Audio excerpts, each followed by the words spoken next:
তো আমরা আজকে মূলত যে ডেটা সেটটা নিয়ে আসলে আমরা কাজ করব এটা হচ্ছে একটা সেলস ডেটা সেট। তো এই ডেটা সেটের মধ্যে কি কি আছে আগে আমরা একটু দেখে নিই। তো এখানে প্রোডাক্টের আইডি দেওয়া আছে, এখানে টোটাল 1000টা রো আছে। প্রোডাক্টের আইডি অনুসারে 1 থেকে শুরু করে 1000 পর্যন্ত।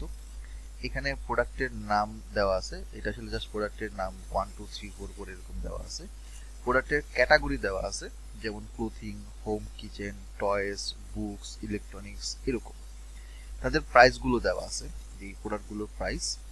আর কাস্টমারদের রিভিউর জন্য একটা ভ্যালু আছে, মানে কাস্টমার যখন রিভিউ দেয় সেই রিভিউর একটা স্কোর দেওয়া আছে। রিভিউটা এই ক্লোথিং টাইপের আইটেমে কয়জন এটা কিনেছে, তাদের রিভিউ কয়টা ছিল সেটা কাউন্ট দেওয়া আছে। লাইক এখানে 220, কথার অর্থ হচ্ছে 220 জন মানুষ এই প্রোডাক্টের একটা রিভিউ দিছে, এবং সেই রিভিউ কেউ হয়তো 2 3 4 5 দিছে, সে এখান থেকে এটার অ্যাভারেজ রিভিউ স্কোর এই পার্টিকুলার প্রোডাক্টের জন্য 1.7। এবং এইটা আপনার মান্থ অনুযায়ী পরের কলাম থেকে যদি আমরা দেখি, এখানে আপনার সেলসের মান্থ 1 2 3 4 করে এভাবে 12 পর্যন্ত। সো এখানে আসলে 12 মাসের ডেটা আছে।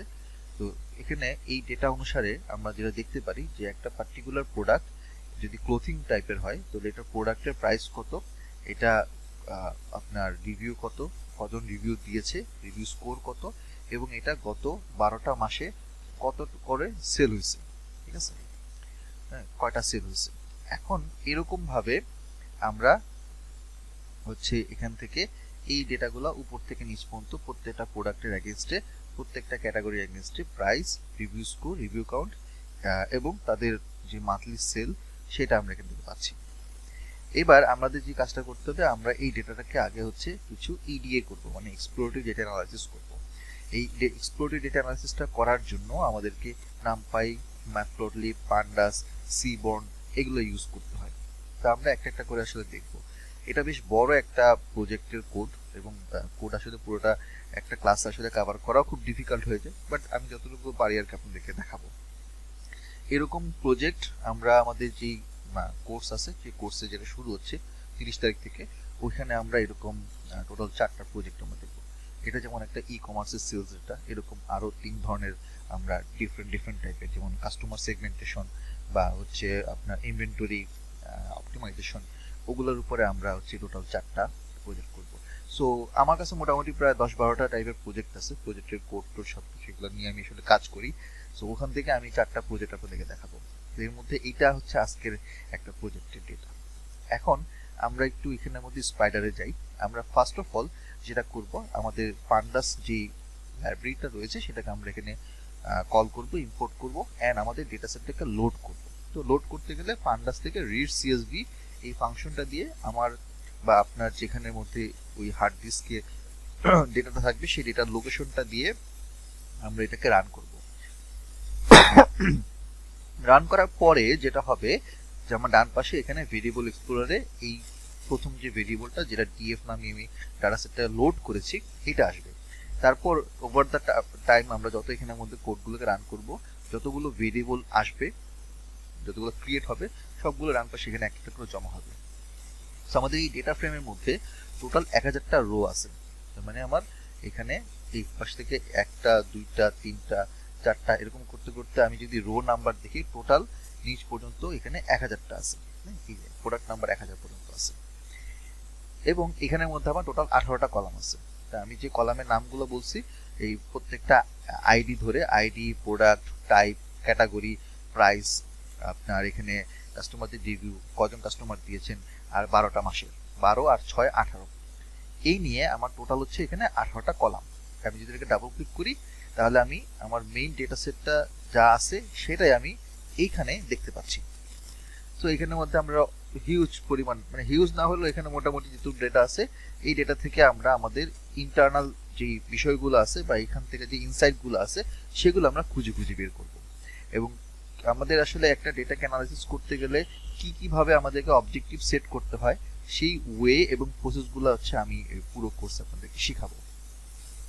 তো আমাদের প্রথম কাজ হচ্ছে যে বেসিক যে থাম্ব রুল আমরা বলি, যে একটা ডেটা সেট নেওয়ার পরে শুরুতেই হচ্ছে 3-4টা কাজ করতে হয়। এর মধ্যে একটা কাজ হচ্ছে এটার শেপ, মানে যে ডেটাটা কয়টা রো, কয়টা কলাম, কলামের নাম, ডেটার টাইপগুলো কি, ডেটার হেড, তারপরে এরিয়ার মধ্যে কোনো মিসিং ভ্যালু আছে কিনা, এবং ডেটার বেসিক সামারি। এই 3-4টা জিনিস আগে করে নিতে হবে, পরবর্তীতে বাদবাকি কাজ। তো আমরা কি করব, ফার্স্টে ডেটা সেটের শেপটা এখানের মধ্যে প্রিন্ট ফাংশন দিয়ে আমরা বললাম যে ওকে ডিএফ ডট শেপ, শেপটা কত, আমাকে নিচে আউটকাম এখানে দেখাচ্ছে এটা 1000টা রো 18টা কলাম। ওকে, যে ডান পাশে যা আছে নিচেও তা আছে। আমি যদি কলামস দিই ডিএফ ডট কলামস, তাহলে আমাকে কলামের নামগুলো দেখাবে। তো দেখেন এটা রান করার পর আমাকে টোটাল যে আমার 18টা কলাম আছে, কলামের নাম এখানে দেখাচ্ছে, product ID, product name, category, price এবং বাকি 12টা মাস। ডেটা টাইপে যদি আমি এখানের মধ্যে রান করি ডিএফ ডট ডি টাইপস, তাহলে আমাকে এখানে দেখাচ্ছে যে কোন কোন টাইপের, যে কলামগুলো আমি এখানে নিচ্ছি কোন কলামের ডেটাটা কিরকম। তো এখানে ইন্টিজার টাইপের আছে, অবজেক্ট বা হচ্ছে আপনার স্ট্রিং টাইপের ডেটা আছে, ফ্লোট ডেটা আছে, আর নিচে আমাদের 12টা মাসের সবগুলোই ইন্টিজার ডেটা। তাহলে আমরা ফার্স্টে হচ্ছে আমাদের ডেটাটার টাইপটা বুঝলাম যে কোন কলামে কোন ধরনের ডেটা আছে, এটা আমাদের জানাটা ইম্পর্টেন্ট। দেন আমরা হেড ফাংশনটা দিয়ে আমরা প্রথম 5টা যেই রো এটা আমরা দেখলাম যে সব ঠিকঠাক আছে কিনা। ওকে, তারপরে আমাদের কাজ আছে যে কোনো মিসিং ভ্যালু আছে কিনা। তো মিসিং ভ্যালু আছে কিনা এটা চেক করার ওয়ে হচ্ছে যে আমি একটা এখানে ফাংশন ইউজ করব, ডিএফ মানে আমার data set dot is null. Is null মানে হচ্ছে there is any null value or not, কোশ্চেনটা থেকেই ফাংশনটার নাম আসছে। তো এখন যদি কোনো একটা নাল ভ্যালু থাকে তাহলে সেটা আবার বলবে ট্রু, অথবা না হলে বলবে ফলস। তাহলে সেটা আমাকে কাউন্ট করতে হবে। আমি যদি কাউন্ট করে দেখি যে টোটাল আমার নাল বা হচ্ছে খালি ভ্যালুগুলোর কাউন্ট 0, তার মানে যে কোনো নাল ভ্যালু নাই। যদি এমন হয় যে আমার এই ডেটা সেটের মধ্যে কোনো না কোনো কলামে 3-4টা-5টা করে হচ্ছে নাল ভ্যালু আছে, তাহলে আমার ওই টোটাল সামেশন থেকে কিন্তু আমি বের করতে পারবো যে কোন কলামে কতগুলো নাল ভ্যালু আছে, ফাঁকা ভ্যালু আছে। ফাঁকা ভ্যালু থাকলেই সেটাকে সে একটা করে কাউন্ট করবে, আর না থাকলে কোনো কিছু কাউন্ট করবে না। আর যদি কোনো কিছু কাউন্ট না করে তাহলে সেক্ষেত্রে সামেশন আমার অলওয়েজ 0 আসবে। আমি যদি এখন এটাকে রান করি মিসিং ভ্যালুস দিয়ে, তাহলে আমি এখানের মধ্যে মিসিং ভ্যালুসের একটা ডান পাশে ভেরিয়েবল পাবো, একটা সিরিজ ডেটা, কারণ একটা সিঙ্গেল কলাম আছে। এখানে আমি দেখতে পাচ্ছি যে সবগুলোই 0, তার মানে এখানে কোনো ফাঁকা খালি ঘর নাই। খালি ঘর থাকলে ওই ঘরটা সে 1টা 2টা 3টা করে কাউন্ট করতো। যেহেতু 0, তাহলে মানে এখানে কোনো মিসিং ভ্যালু নাই। তো মিসিং ভ্যালু থাকলে কি হতো, থাকলে হচ্ছে অন্য কেসে আমরা যেতাম, ধরুন একটা অন্য আমাদের একটা সাইট প্রসেসের মাধ্যমে ওই মিসিং ভ্যালুগুলোকে আমাদেরকে হ্যান্ডেল করতে হতো। দেন আমরা আমাদের কিছু বেসিক স্ট্যাটিস্টিক্যাল সামারিগুলো বের করব ডেসক্রাইব ফাংশনের মাধ্যমে। তো ডেসক্রাইব ফাংশনে কি কি থাকবে, ডেসক্রাইব ফাংশনে থাকবে কাউন্ট, তারপর সাম, মিন, তারপর quartile, 25th quartile, 50th quartile বা median value, max value, standard deviation, এই ভ্যালুগুলো থাকবে। তো আমি যদি এখন এটাকে রান করি, আমি ডিইএসসি ডেস্ক নামে একটা ডেসক্রাইব নাম দিয়ে শর্টকাটে বললাম একটা ভেরিয়েবল, এবং ডান পাশে দেখুন যে ভেরিয়েবলটা এখানে তৈরি হয়েছে। এখানে 16টা রো আছে। 16টা রো মানে হচ্ছে যে বাম পাশ থেকে শুরু করে উপর থেকে নিচ পর্যন্ত 16টা ভেরিয়েবল, কারণ আমার এখানে টোটাল কিন্তু হচ্ছে 18টা, বাট 16টা বলতেছে কেন, কারণ নিউমেরিক্যাল ভেরিয়েবল গুলোকেই সে ডিসক্রাইব করতেছে। কারণ যেগুলো আপনার ক্যাটাগরির নাম বা যেগুলো আপনার স্ট্রিং টাইপের ভ্যালু, ওগুলো কিন্তু আমি এখানে কাউন্ট করতে পারছি না, বা ওটার মিন মিডিয়ান কিন্তু বের করা যাচ্ছে না। শুধুমাত্র নিউমেরিক্যাল ভ্যালুগুলোরই আমরা কাউন্ট, মিন, মিডিয়ান এগুলো বের করতে পারি। আমি যদি এটাকে ডাবল ক্লিক করি, তাহলে আমি দেখতে পাবো যে প্রত্যেকটা ইন্ডেক্সে উপর থেকে নিচ পর্যন্ত কলামের নাম দেওয়া আছে, আর এখানে প্রত্যেকটা কলামের ভ্যালু ইনফরমেশন দেওয়া আছে। যেমন প্রোডাক্ট আইডি নামে একটা কলাম আছে, এই কলামের কাউন্ট হচ্ছে 1000, এটার ভিতরে যে ভ্যালুগুলো আছে সেগুলোর mean value 500.5, standard deviation minimum value 1, maximum value 1000, আর হচ্ছে এদের মাঝখানে কোয়ার্টার ভ্যালু বা এটা মিডিয়ান ভ্যালু। একই রকম ভাবে প্রাইসের ক্ষেত্রে আমরা ভ্যালুগুলো পাবো, যে প্রাইসের ভ্যালু আমরা এখানের মধ্যে দেখতে পাচ্ছি কোথায়, এই যে আমরা মাঝখানে দেখলাম যে এই কলমটা, যদি একটু উপরে যাই, এই যে প্রাইসের যে কলাম দেখতে পাচ্ছি বিভিন্ন ধরনের ভ্যালু, এই ভ্যালুগুলোর মিন ভ্যালু হচ্ছে 247.67, standard deviation, minimum value, max value এবং মাঝখানে ইন্টার কোয়ার্টাইল ভ্যালুগুলো আমরা পাচ্ছি। এইভাবে প্রত্যেকটার আমরা পাবো রিভিউ স্কোর, রিভিউ কাউন্ট থেকে শুরু করে যতগুলো সেলস হয়েছে। এবং খেয়াল করে দেখেন সেলসের ভ্যালুগুলো কিন্তু 3 ডিজিটের, দেখেন 498, 500, 500 সামথিং, 487, 491 এরকম। তার মানে সেল ভ্যালুগুলো অন এন অ্যাভারেজ 500 মতো করে সেল হয়েছে প্রতি মাসে। এবং এই যে স্ট্যান্ডার্ড ডেভিয়েশনটা আমরা দেখতে পাচ্ছি, এদের মিনিমাম ভ্যালু, এদের ম্যাক্স ভ্যালু দেখতে পাচ্ছি। ওকে, এবার আমরা এটা হচ্ছে আমাদের ইনিশিয়ালি একটা ফার্স্ট আইডিয়া একটা ডেটা সম্পর্কে আমরা জানবো। দেন আমাদের কাজ হচ্ছে এবার আমরা ডেটাগুলো থেকে বিভিন্ন কলাম অনুযায়ী তাদের ইন্ডিভিজুয়াল ভ্যালুগুলো নিয়ে আমরা তাদের কোনো কিছু ডিস্ট্রিবিউশন এবং তাদের রিলেশনশিপগুলোকে বের করব। সো এখানে আমরা প্রথম কাজ হচ্ছে আমরা ডেটাকে ক্লিন করব। তো ডেটা যদি মিসিং থাকে তাহলে সেক্ষেত্রে ডেটা ক্লিনিং এর কাজটা একটু বাড়তি কিছু কাজ করতে হয়। যেহেতু এখানে মিসিং ডেটা নাই, সো এখানে মধ্যে ক্লিনিং এর কাজটা আসলে খুব অল্প কিছু কাজের মধ্যে আমরা শেষ করে ফেলতে পারি। যেমন আমরা ফার্স্টে যে কাজটা করব, আমাদের যেই সেলসের কলামগুলো আছে সেই কলামগুলোকে আমরা আইডেন্টিফাই করব কোনটা কোনটা সেলসের কলাম। তো আমাদের সেলসের কলামের জন্য যতগুলো আমার কলাম আছে সেগুলো আমরা আগে আলাদা করে করব। সো সেলস কলাম আমি এখানে একটা ফর লুপ দিয়ে বললাম ডিএফ কলামের মধ্যে যতগুলো কলামগুলো সেলস মান্থ দিয়ে শুরু হচ্ছে সেইগুলাই হচ্ছে অ্যাকচুয়ালি আমার সেলস কলাম। তো এখন এই ফর লুপ দিয়ে আমার সবগুলো কলাম থেকে কোনগুলোকে সে আলাদা করবে, যেগুলোর মধ্যে কল ডট স্টার্টস উইথ যেটা দিয়ে শুরু হচ্ছে, যদি সেলস মান্থ দিয়ে শুরু হয় এমন সব কলামগুলোই কিন্তু আমার সেলস কলাম। তাহলে সেগুলোকে সে পিক করে আলাদা করে সেলস কলামের মধ্যে রেখে দিবে। আমি এটাকে রান করলে আমি দেখবো ডান পাশে সেলস কলাম নামে একটা লিস্ট তৈরি হয়েছে যেখানে আমার 12টা মাসের নাম দেওয়া আছে। মানে মাসের নাম দেওয়া নেই, বাট সেলসের মান্থগুলো নাম্বারিং করা আছে 1 থেকে 12 পর্যন্ত। এটা গেল। এবার আমরা যেটা করব যে আমাদের যেই সেলসের কলামের যে নিউমেরিক ভ্যালুগুলো আছে, যদি এখানের মধ্যে কোনো নিউমেরিক ভ্যালুতে কোনো এরর থাকে সেগুলোকে আমরা হচ্ছে একটু রিজলভ করব। মানে আমার এখানের মধ্যে সেলস যে কলামগুলো আছে সেই কলামের উপরে আমরা জাস্ট একটা মানে প্রিকশন হিসেবে এখানে সবগুলো ভ্যালুকে নিউমেরিক্যালে কনভার্ট করব। যদিও সেগুলো ইন্টিজার ফরম্যাটে আছে, বাট তারপরও আমরা নিউমেরিক্যালি এটা করে ফেললে হবে কি, যে অনেক সময় দেখা যায় যদি অনেক পরিমাণ ডেটা থাকে যেখানের মধ্যে ইন্টিজারের মধ্যে কোনো একটা আনইউজুয়াল ভ্যালু বা ফ্লোট ভ্যালু চলে আসলো, তখন সেগুলো হচ্ছে যেন আমরা হ্যান্ডেল করতে পারি, সেজন্য আমরা এটাকে নিউমেরিক্যালি কনভার্ট করে ফেললাম। তো আমাদের ডিএফ ডট সেলস কলাম, তাহলে ডিএফ এর ভিতরে আমরা এখানের মধ্যে সেলসে যতগুলো কলাম আছে সবগুলোকে আমরা নিউমেরিক ভাবে আমরা এখানের মধ্যে প্রেজেন্ট করলাম। এরপরে আমরা হচ্ছে আমাদের এখানে কোনো মিসিং ভ্যালু আছে কিনা এটা আমরা একটু চেক করি। অবশ্যই এটা দরকার নাই, অলরেডি একবার চেক করছি আমরা। তারপরে এটা হচ্ছে অপশনাল, যদি আমাদের কোনো ডেটা কোয়ালিটি বা কোনো মিসিং কলাম থাকে বা এরকম যদি থাকে যে লাইক সেলস কলামের মধ্যে কোনো একটা মাসের নাম বা ঘর দেওয়া আছে বাট ওইটা আসলে কোনো ভ্যালু নাই, এই ক্ষেত্রে আসলে আমরা এই কাজটা করি। বাট এটা অপশনাল, এখন এটা করলে আসলে খুব একটা লাভ হবে না, বাট এটা দিয়ে রাখছি যদি ইনকেস প্রয়োজন হয়। এটা করলে হবে কি, যে আমাদের যে সেলস কলামের যদি সাবসেট কোনো থাকে বা যদি এখানের মধ্যে কোনো এক্সট্রা কলাম থাকে যেখানে কোনো ভ্যালু নাই, সেগুলোকে সে বাদ দিয়ে দিবে। এবার আমরা আসবো হচ্ছে পরের কাজ, সেটা হচ্ছে আমাদের ডেসক্রিপটিভ স্ট্যাটিস্টিক্স। তো স্ট্যাটিস্টিক্যাল অ্যানালাইসিস করতে গেলে সবার আগে আমাদেরকে ডেসক্রিপটিভ স্ট্যাটিস্টিক্সটা বের করে নিতে হয়। এখন এখানের মধ্যে কি কি আছে, তো এই ক্ষেত্রে আপনাদের যদি স্ট্যাটিস্টিক্সের নলেজ থাকে তাহলে তো ভালো, বাট যদি না থাকে কোনো সমস্যা নেই, কারণ ক্লাসের মধ্যে আমি আমার একটা দুইটা ক্লাস থাকবে হচ্ছে বেসিক স্ট্যাটিস্টিক্সের উপরে, সো ওইটা আপনাকে হেল্প করবে। সো আমার ওই পুরো 12টা ক্লাসের মধ্যে 2টা ক্লাস থাকবে স্ট্যাটিস্টিক্সের উপরে সাজানো, 4টা ক্লাস থাকবে প্রজেক্ট। টোটাল হচ্ছে আপনার কয়টা, 4 2 6টা ক্লাস। আর বাকি 6টা ক্লাসে আমি নামপাই পান্ডাস ম্যাটপ্লটলিবের কিছু বেসিক ফাংশনগুলো, ইম্পর্টেন্ট ফাংশনগুলো দেখাবো।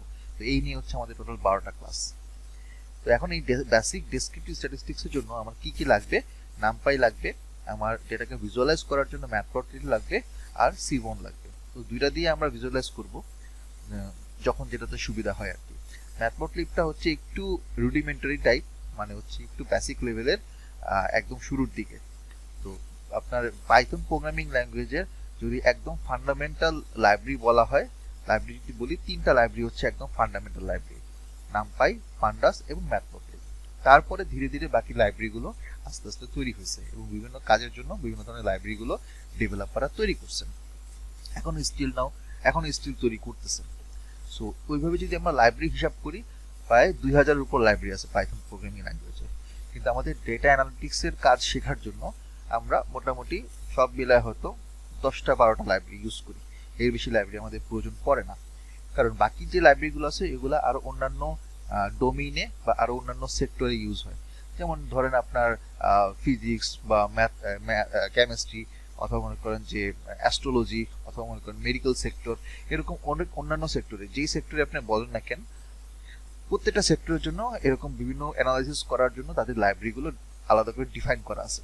তো আমাদের যেহেতু কাজ শুধুমাত্র ডেটা অ্যানালিটিক্সের বেসিক বা যেটুকু আমাদের দরকার অতটুকুর মধ্যে যদি আমরা দেখি তাহলে আমরা সব মিলে দেখা যায় যে 10-12টা ফাংশনের মধ্যে আমাদের কাজ হয়ে যায়। এরপরে আমরা যেটা করব এখানের মধ্যে আমাদের যে আগে হচ্ছে এটাকে আগে ইম্পোর্ট করে নিই, দেন আমরা যেটা করব যে আমাদের নিউমেরিক কলামগুলোকে আমরা একটু আলাদা করে নিব। তো আমাদের মূল যে ডিএফ আছে 18টা কলাম, খেয়াল করেন এখানের মধ্যে কিন্তু 2টা কলাম আছে ক্যাটাগরিক্যাল, এই 2টা কলামকে আমরা বাদ দিয়ে দিব। তো বাদ দেওয়ার ব্যাপারটা কিরকম, আমরা এটা ড্রপ করতে পারি অথবা আমরা শুধুমাত্র আমাদের যেগুলা নাম্বার টাইপ মানে ডেটা টাইপের মধ্যে যেগুলো শুধুমাত্র নাম্বার টাইপের আছে সেগুলোকে আমরা আলাদাভাবে নিউমেরিক কলাম আকারে সেট করতে পারি। সো আমরা এটা আলাদা করলাম নিউমেরিক কলামস। এখানে নিউমেরিক কলামসে আমরা দেখব শুধুমাত্র আমাদের নিউমেরিক ভ্যালু আছে সেই সকল কলামের নাম, এটা আমি আলাদা করে নিলাম, এটা আমার সামনে কাজে লাগবে।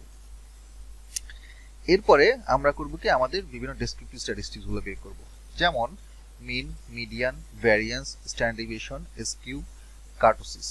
তো এগুলো কোনটা কি জিনিস এগুলোর জন্য আমি হচ্ছে ওই কোর্সের মধ্যে কিছু বেসিক ভিডিও দিয়ে দিব, ওখান থেকে এগুলো দেখে নেবেন। সো আমরা এর মধ্যে যেহেতু কয়েকটা ভ্যালু এখানে বের করতেছি, কয়েকটা মেজারমেন্ট বের করতেছি, সো আমরা এখানে একটা অ্যাগ্রিগেট ফাংশন ইউজ করব এজিজি নামে। আমরা এখানের মধ্যে এটা রান করি, ডেসক্রিপটিভ স্ট্যাটস কোথায় আসছে এখানে। এবার এই ডেসক্রিপটিভ স্ট্যাটিস্টিক্স যদি আমরা বড় করি তাহলে আমরা মিন, মিডিয়ান, ভ্যারিয়েন্স যতগুলো আমাদের কলাম আছে প্রত্যেকটা কলামের ভ্যালুগুলো আমরা পাবো, প্রত্যেকটা ভ্যারিয়েন্স, মিডিয়ান, স্ট্যান্ডার্ড ডেভিয়েশন গুলো আমরা পাবো। এটা পাওয়ার পরে দেন আমরা যেটা করতে পারি যে আমাদের যে মোডটা আমরা একটু আলাদাভাবে এখানে মধ্যে মেজার করে নিব, মোড ভ্যালুস। সো এখানে মোড ভ্যালু হচ্ছে এখানে প্রত্যেকটার মোড ভ্যালু দেওয়া আছে। মোড মানে হচ্ছে আমার ডেটা সেটের মধ্যে কলামের মধ্যে যে সংখ্যাটা সবচেয়ে বেশি বার অ্যাপিয়ার হয়েছে, হাইস্ট ফ্রিকোয়েন্সি যেটা, সেটাকে আমরা মোড বলি। এটা আমাদের ডেটা ডিস্ট্রিবিউশন বোঝার জন্য আমাদের দরকার হয়। দেন আমাদের ইন্টার কোয়ার্টাইল রেঞ্জ, তার মানে আমাদের 25th quartile, 50th quartile, 75th quartile কি কি এবং তাদের মধ্যে ইন্টার কোয়ার্টাইল রেঞ্জটা আমরা এখানের মধ্যে বের করব। সো এখানেও এটা আমরা রান করলাম, আমরা আমাদের ইন্টার কোয়ার্টাইল রেঞ্জের কোয়ার্টাইলসের যে ভ্যালুগুলো আছে সেটা আমরা এখান থেকে পেয়ে যাব। আরেকটা ভেরিয়েবলের মধ্যে এখানে সবগুলো আমরা ভ্যালু পেলাম। এই ভ্যালুগুলো থেকে আমরা আমাদের ডিস্ট্রিবিউশনের ক্যারেক্টারিস্টিক্স বা ডেটা ক্যারেক্টারিস্টিক্সটা আমাদের জন্য বোঝার সুবিধা হয়। দেন আমরা সবগুলোকে একসাথে মার্জ করে যেগুলো আমরা পেলাম একটু আগে সবগুলোকে একসাথে করে আমরা নাম রাখলাম descriptive desk underscore stats this one. এখানে আমাদের যা যা আমরা বের করছি আলাদাভাবে সিঙ্গেল ভাবে বের করছি সেগুলো সবগুলো একটা টেবিলের মধ্যে চলে আসছে প্রত্যেকটা কলামের এগেইনস্টে। আমরা এখান থেকে প্রত্যেকটা কলামের ভ্যারিয়েন্স, স্ট্যান্ডার্ড ডেভিয়েশন, এসকিউনেস কোনটার কত, পজিটিভ নাকি নেগেটিভ এসকিউনেস, কার্টোসিসটা কিরকম, তাদের মোড কিরকম, তাদের আইকিউআরটা কিরকম। আইকিউআর মানে হচ্ছে inter quartile range. Inter quartile range দ্বারা আমরা ডেটা ডিস্ট্রিবিউশনে কতটুকু পোর্শনে কোন ভ্যালুগুলো এখানের মধ্যে মুভ করতেছে বা স্টে করতেছে এই জিনিসটা আমরা বোঝার চেষ্টা করি। এটা ব্যাপারটা হচ্ছে এরকম যে ধরেন আমার যদি একটা ডেটাটা দেখতে এরকম হয়, লেটস সে এরকম, ডেটা ডিস্ট্রিবিউশনটা এরকম, তাহলে ইন্টার কোয়ার্টাইল রেঞ্জে আমাদের এখানে টোটাল 4টা ভাগ থাকে। এই 4টা ভাগের মধ্যে আমরা দেখার চেষ্টা করি যে কোন পার্টে কত পার্সেন্ট ডেটা এখানের মধ্যে লাই করতেছে। তো আমার এখানে এইটা হচ্ছে আমাদের ফার্স্ট কোয়ার্টাইল, এটা হচ্ছে সেকেন্ড কোয়ার্টাইল, এটা হচ্ছে third quartile. Inter quartile range বলতে বোঝায় থার্ড কোয়ার্টাইল এবং ফার্স্ট কোয়ার্টাইলের মাঝখানের যে জায়গাটা সেটা হচ্ছে inter quartile range. So usual কেসে যদি আমার স্ট্যান্ডার্ড নর্মাল ডেটা থাকে তাহলে এই এরিয়ার মধ্যে প্রায় 70 থেকে 80% ডেটা লাই করবে, এটা হচ্ছে স্ট্যান্ডার্ড নিয়ম। তারপরে কতটুকু ডেটা লাই করতেছে বা থাকতেছে এইটা আসলে ওই গ্রাফ দেখে, শেপ দেখে আমাদেরকে বুঝতে হয়, আর ইন্টার কোয়ার্টাইল রেঞ্জের ভ্যালু দেখে আমাদেরকে বুঝতে হয়। এটা নেওয়ার পরে, এটা জানার পরে দেন আমরা এবার আসবো কিছু ভিজুয়ালাইজেশন। এতক্ষণ আমরা কিছু নাম্বারস বের করছি, তো আমাদের কাজ হচ্ছে এখন ভিজুয়ালাইজ করা। এখন হবে একটু ইন্টারেস্টিং পার্ট। তো আমরা কি কি ভিজুয়ালাইজ করব সেটা আমরা আগে একটু বলে দিই। আমাদের প্রত্যেকটা ভিজুয়ালাইজেশন এখানে আমরা যা যা করছি প্রত্যেকটার জন্য উপরে এখানে আমরা একটা কমেন্ট দিয়ে রাখছি যাতে আমাদের বুঝতে সুবিধা হয় আমরা অ্যাকচুয়ালি কিসের ভিজুয়ালাইজেশন করতেছি। তো এটা একটা স্ট্যান্ডার্ড প্রসিডিওর বা একটা স্ট্যান্ডার্ড প্র্যাকটিস যারা কোড লিখেন, যারা কোড করেন, যে প্রত্যেকটা কোডের পার্ট লেখার সময় এটার একটা এখানে হ্যাশ দিয়ে এটার একটা নোট বা একটা ইনফরমেশন এখানে অ্যাড করতে হয়। তো আমরা এখানের মধ্যে প্রথমে যে কাজটা করছি সেটা হচ্ছে আমাদের যে সামারি স্ট্যাটিস্টিক্সগুলো আমরা পেলাম একটু আগে, লাইক এই যে ভ্যালুগুলো পেলাম এইগুলোকে আমরা করবো কি ভিজুয়ালাইজ করবো। তো এবং ভিজুয়ালাইজ করার জন্য আমরা কোনগুলোতে নিচ্ছি, কি কি কলাম নিচ্ছি এখানের মধ্যে, মিন, মিডিয়ান, মোড, স্ট্যান্ডার্ড ডেভিয়েশন, এইগুলোকে আমরা প্লট করবো বার চার্টে। তো আমরা যদি এখানের মধ্যে পিএলটি মানে আমাদের যে ম্যাটপ্লটলিবের লাইব্রেরিটা থেকে আমরা title, x level, Y level, x tick, তারপর লিজেন্ড দিয়ে সবগুলো একসাথে করে আমরা যদি রান করি তাহলে আমরা এইখানে এই ফিগারটা পাবো। এখন এই ফিগারটা দেখে আমরা কি করি, এটা একটু বড় করি, বড় করলে আপনার জন্য এটা বুঝতে সুবিধা হবে।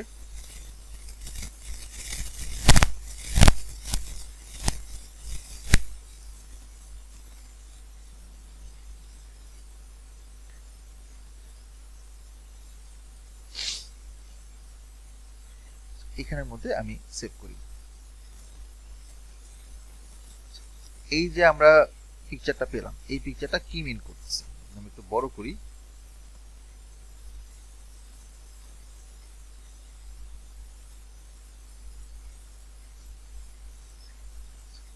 এটা মিন করতেছে যে আমাদের এখানে বাম পাশে দেখুন লিজেন্ড দেওয়া আছে বিভিন্ন কালারে। গ্রিন, ব্লু হচ্ছে মিন, ইয়েলো হচ্ছে মিডিয়ান, গ্রিন হচ্ছে মোড, লাল হচ্ছে স্ট্যান্ডার্ডাইজেশন।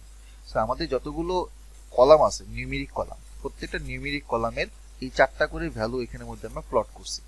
প্লট করার ফলে আমরা যে জিনিসটা এখান থেকে দেখতে পারি, যে জিনিসটা আমাদের এখান থেকে মূলত দেখতে হবে সেটা হচ্ছে কোন কোন আমরা যেহেতু এখানের মধ্যে রিভিউ স্কোর, রিভিউ কাউন্টটা আপনার এখানের মধ্যে আপনার কিছু হচ্ছে আপনার রিভিউ স্কোরটা কত হয়, 5-এর মধ্যে হয়। আর রিভিউ কাউন্ট তো মনে করেন কারো 200, 300, 400, 500 হতে পারে। সো এখানে যে বিষয়টা আমরা দেখবো, আমাদের যে মান্থগুলো আছে সেই মান্থগুলোর মধ্যে তাদের মিন মিডিয়ান গুলো কিরকম।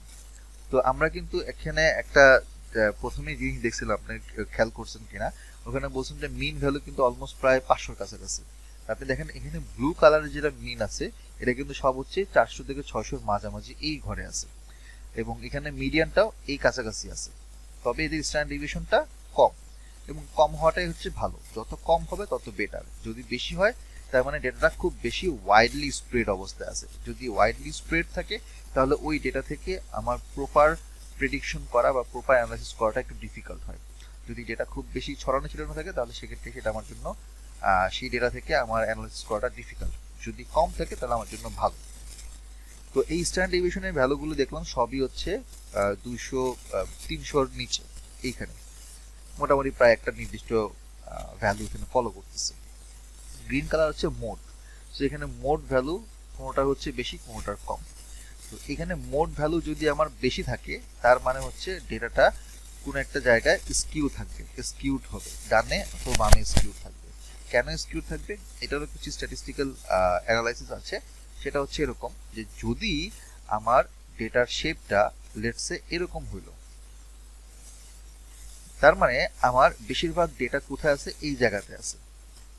যেখানে বেশিরভাগ ডেটা থাকবে এই জায়গার মধ্যে মোড থাকবে, এবং মোড যখন থাকবে তখন এই মোডের যে পরিমাণটা বা ভ্যালুটা এইটা আসলে আমাকে ডিফাইন করে যে যেটা আমার বামে স্কিউড নাকি ডানে স্কিউড। তো আমার যখন ভ্যালুগুলো ছোট থেকে শুরু হয়, ধরেন 0 থেকে 100 পর্যন্ত, যখন আমি এটাকে সাজাবো এইভাবে, যখন আমরা শেপটা ডিস্ট্রিবিউট করব তখন মূলত হয় ছোট ভ্যালু থেকে বড় ভ্যালু পর্যন্ত যায়। এখন এখান থেকে আমি যে শেপটা ড্র করলাম, এখান থেকে একটা জিনিস আমরা বুঝতে পারি যে 0 থেকে আমি যদি মাঝামাঝি এটাকে 50 ধরি তাহলে 50-এর নিচে বেশিরভাগ ডেটা এই জায়গার মধ্যে আছে। তার মানে মোডের ভ্যালু আমার অ্যাভারেজ যদি এরকম এই জায়গায় যদি আমার অ্যাভারেজ হয়, অ্যাভারেজ হচ্ছে কম, অ্যাভারেজ হচ্ছে বা মিন ভ্যালু হচ্ছে কম ভ্যালু। তো মোড ভ্যালু যদি কম হয় তার মানে ডান দিকে স্কিউ হচ্ছে, এটা হচ্ছে আমাদের রাইট স্কিউড। আর যদি মোড ভ্যালুটা বেশি হয় তাহলে সেটা হবে লেফট স্কিউড। সেটা কিরকম, যদি আমি এখানের মধ্যে শেপটা এরকম হয়, তার মানে এদিকে 0, এদিকে যদি 100 আমি ধরি, ছোট থেকে বড় ভ্যালুগুলো সাজাই, তাহলে আমি দেখবো যে বেশিরভাগ ডেটাগুলো এই বড় ভ্যালুর দিকে ইনক্লাইন হচ্ছে। তার মানে 70, 80, 90-এর দিকে বেশিরভাগ ভ্যালুগুলো আছে। তাহলে যেখানে বেশিরভাগ ভ্যালু থাকবে সেখানে মোড থাকবে, খুবই স্বাভাবিক। তার মানে আমার মিন থেকে, যদি এখানে আমার মিন থাকে, মিন থেকে মোডের ভ্যালুটা বড় বেশি হচ্ছে, বড় হচ্ছে। যদি বড় হয় দেন আমরা আমাদের লেজ হচ্ছে বাম দিকে, লেজ এটাকে আমরা বলি আমাদের টেইল বা লেজ। যদি এটা ডান দিকে থাকে তাহলে রাইট স্কিউড, অর্থাৎ সেই রাইট স্কিউড মানে পজিটিভ, আর এটা হচ্ছে আমাদের লেফট স্কিউড হয় নেগেটিভ। এইটা হচ্ছে আমাদের আমরা স্ট্যাটিস্টিক্যাল আমরা এটা মানে আমাদের থিওরিটিক্যাল পার্ট থেকে এটা বুঝলাম। এখন আমরা শেপটা দেখে আমরা যদি একটু দেখার চেষ্টা করি, আমাদের শেপে এই যে গ্রিন কালারের মোডটা বেশি আছে, অনেক উঁচু ভ্যালু, তার মানে এটা আসলে কিরকম লেফট স্কিউড হবে নাকি রাইট স্কিউড হবে? আপনাদের কি মনে হয়? যদি আমরা এই কনসেপ্টটা যদি আপনারা দেখে থাকেন, মোড বড় হইলে কি হচ্ছে লেফট স্কিউড। তাহলে এক্ষেত্রে আমি যদি এখানে বলি যে কোনগুলো লেফট স্কিউড বলতে পারবেন? এনিওয়ান?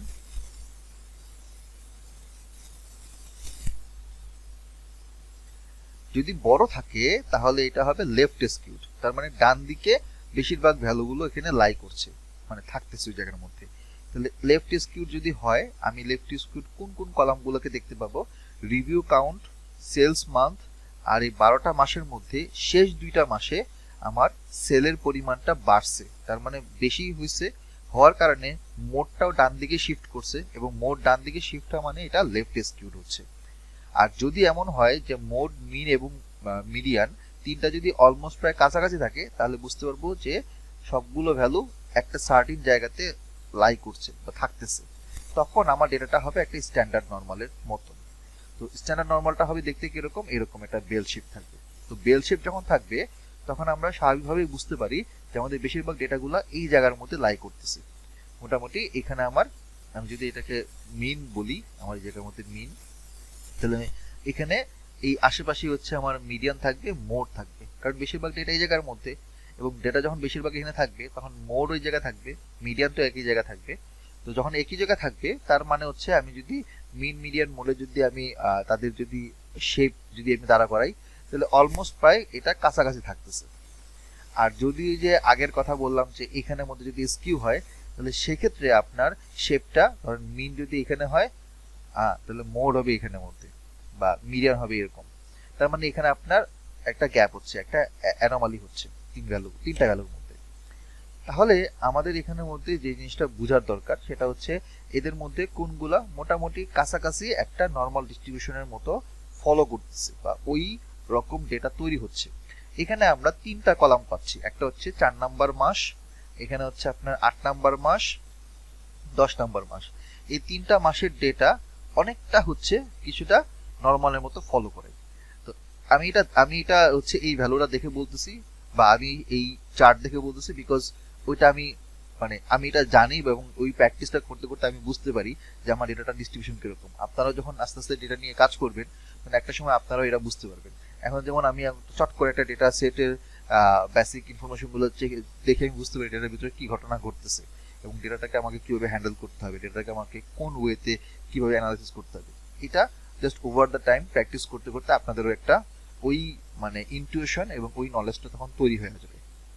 তো এখন আমি এখানের মধ্যে যেটা দেখলাম যে লেফট স্কিউড হচ্ছে 3টা, একটা হচ্ছে রিভিউ স্কোর, রিভিউ কাউন্ট 11 এবং 12। তাহলে আমি এখানের মধ্যে একটু নোট রেখে দিই, যাতে পরবর্তীতে আমি নোটের সাথে আপনাদেরকে আমি কম্পেয়ার করে দেখাবো আরো কিছু শেপের মাধ্যমে। তাহলে রিভিউ স্কোর আর হচ্ছে রিভিউ কাউন্ট, আর এখানে আমি একটু কি দেখলাম এই জায়গায় দুইটা, একটা হচ্ছে 11 এবং 12, 11 নম্বর মাস 12 নম্বর মাস, এরা হচ্ছে আপনার লেফট স্কিউড হবে। আর মোটামুটি নর্মাল ডিস্ট্রিবিউশনের মতো ফলো করতেছে এরকম কোন কোন কলাম আমরা এখানের মধ্যে দেখতে পাচ্ছি? এখানে আমরা দেখতে পাচ্ছি যে 4, এটা একটু কাছাকাছি আছে, খুব নিচে না, 4, 8 এবং 10। আমি এখানের মধ্যে মার্ক করে রাখলাম 4, 8, 10। আমরা একটু পরে আরো অন্যান্য কিছু গ্রাফ দিয়ে, চার্ট দিয়ে আমরা এটা আরো ক্লিয়ারলি কনফার্ম হতে পারবো। একটা ভ্যালু দিয়ে একটা শেপ দিয়ে কনফার্ম হওয়াটা উচিত না। অ্যাজ এন স্ট্যাটিস্টিশিয়ান বা অ্যাজ এন অ্যানালিস্ট আপনাদের চিন্তা করতে হবে যে এটা আমি আরো কয়েকটা ওয়েতে, কয়েকটা অ্যাঙ্গেল থেকে বোঝার চেষ্টা করি। সো এটা আমরা একটা বার চার্ট করলাম। দেন আমরা আসি হিস্টোগ্রাম। এই হিস্টোগ্রাম আমরা করব কি, আমাদের যতগুলো এখানের মধ্যে কলাম আছে, ইচ নিউমেরিক্যাল কলাম, প্রত্যেকটা কলামের জন্য আমরা একটা হিস্টোগ্রাম তৈরি করব একটা একটা করে। সো আমার যেহেতু এখানের মধ্যে টোটাল 18টা কলাম আছে, 16টা কলাম আছে, আমি অ্যাকচুয়ালি 16টা শেপ পাবো। তো রান হচ্ছে, দেখেন এখানে আমি হচ্ছে একটা লেআউট দিয়ে বলছি যে এটা হচ্ছে 4x4, এটা 4x4 একটা লেআউট তৈরি হচ্ছে। আমি এটাকে একটু বড় করি, আগে সেভ করে নিই। সেভ করে আমি এটাকে একটু বড় করে দেখি। এখন দেখেন আমি, এটা হচ্ছে আমাদের প্রত্যেকটা আলাদা শেপ। এই শেপটা আগেরটা ছিল না, কিন্তু এখানে একটা ডিফারেন্ট টাইপের শেপ পাচ্ছি। এইটা প্রত্যেকটা কলামের জন্য, যেমন এখানে প্রোডাক্ট আইডি, প্রাইস, রিভিউ, প্রত্যেকটার জন্য আমার শেপ ডিস্ট্রিবিউশন পাচ্ছি। এই শেপ ডিস্ট্রিবিউশন থেকে আমাদের এখান থেকে দেখতে হবে যে কোন ডেটাগুলো কোনো দিকে ডানে অথবা বামে কোনোভাবে স্কিউ হচ্ছে কিনা, বা এটা নর্মালের মতো বিহেভ করতেছে কিনা। স্কিউ হইলে একরকম ট্রিটমেন্ট, নর্মাল হইলে একরকম ট্রিটমেন্ট। ডেটা ডিস্ট্রিবিউশনের উপর বেস করে আমার পরবর্তী অ্যানালাইসিসের স্টেপটা তখন আসে যে আমি এটার উপর এটা করব। সো আমি এখানের মধ্যে লিখছিলাম যে লেফট স্কিউ হচ্ছে আপনার এখানে রিভিউ স্কোর, রিভিউ কাউন্ট 11 আর 12। সো এখানে রিভিউ স্কোর দেখেন এখানে কিন্তু অ্যানোমালি একটা আছে দেখতে পাচ্ছি। রিভিউ কাউন্ট দেখেন বাম দিকে কিন্তু নিচের দিকে নেমে গেছে। আর বাকিটা দেখছিলাম কোনটা, 11 আর 12। 11 এবং 12 দেখেন, 11 12 হচ্ছে এখানের মধ্যে অ্যানোমালি দেখতে পাচ্ছি। এখানে অ্যানোমালি আছে, বাম পাশে অ্যানোমালি আছে। 12 দেখেন বাম পাশে এখানের মধ্যে কিছু অ্যানোমালি আছে, ডান পাশে একটা সোজাভাবে নেমে যাচ্ছে। সো আমি যেরকম ভাবে বলছি কিছুটা এখান থেকে দেখা যাচ্ছে। আরেকটা কি আমরা বলছিলাম নর্মাল মতো বিহেভ করতেছে 4, 8 এবং 10। তাহলে আমার 4 নাম্বার মাস কোথায়, এটা এটা কোয়াইট নর্মাল না, বাট কিছুটা হয়তো আমরা ধরতে পারি। 8 আর হচ্ছে 10, 10টা কিন্তু বেশ ভালো একটা নর্মাল ডিস্ট্রিবিউশন ফলো করতেছে, উপর থেকে নিচে যাচ্ছে। 8 এর ক্ষেত্রে কিছু অ্যানোমালি আছে, 4 এবং 8 এর ক্ষেত্রে আমরা অতটা শিওর দিয়ে বলতে পারছি না। আমরা আরো কিছু জিনিস চেক করব। এইটা আমার গেল হচ্ছে আরেকটা ফিগার দিয়ে আমরা দেখলাম। এবার আমাদের পরের কাজ হচ্ছে আমরা, এটা হচ্ছে আরেকটা অল্টারনেটিভ ওয়ে কোড লেখার সময় অন্যভাবে করতে পারি। এবার আমরা যেটা করবো বক্স প্লট করব, যে এদের মধ্যে কোনো আউটলায়ার আছে কিনা সেটা আমরা বের করবো, বা স্প্রেডটা কত সেটা আমরা দেখবো। তো আমি যদি এখানে রান করি, এখানে আমরা বক্স প্লট নামে সিবন থেকে আমরা বক্স প্লট নামে আমাদের টাইপটা চুজ করলাম, এবং আমরা এখানে title x level Y level দিলাম, দিয়ে রান করলাম।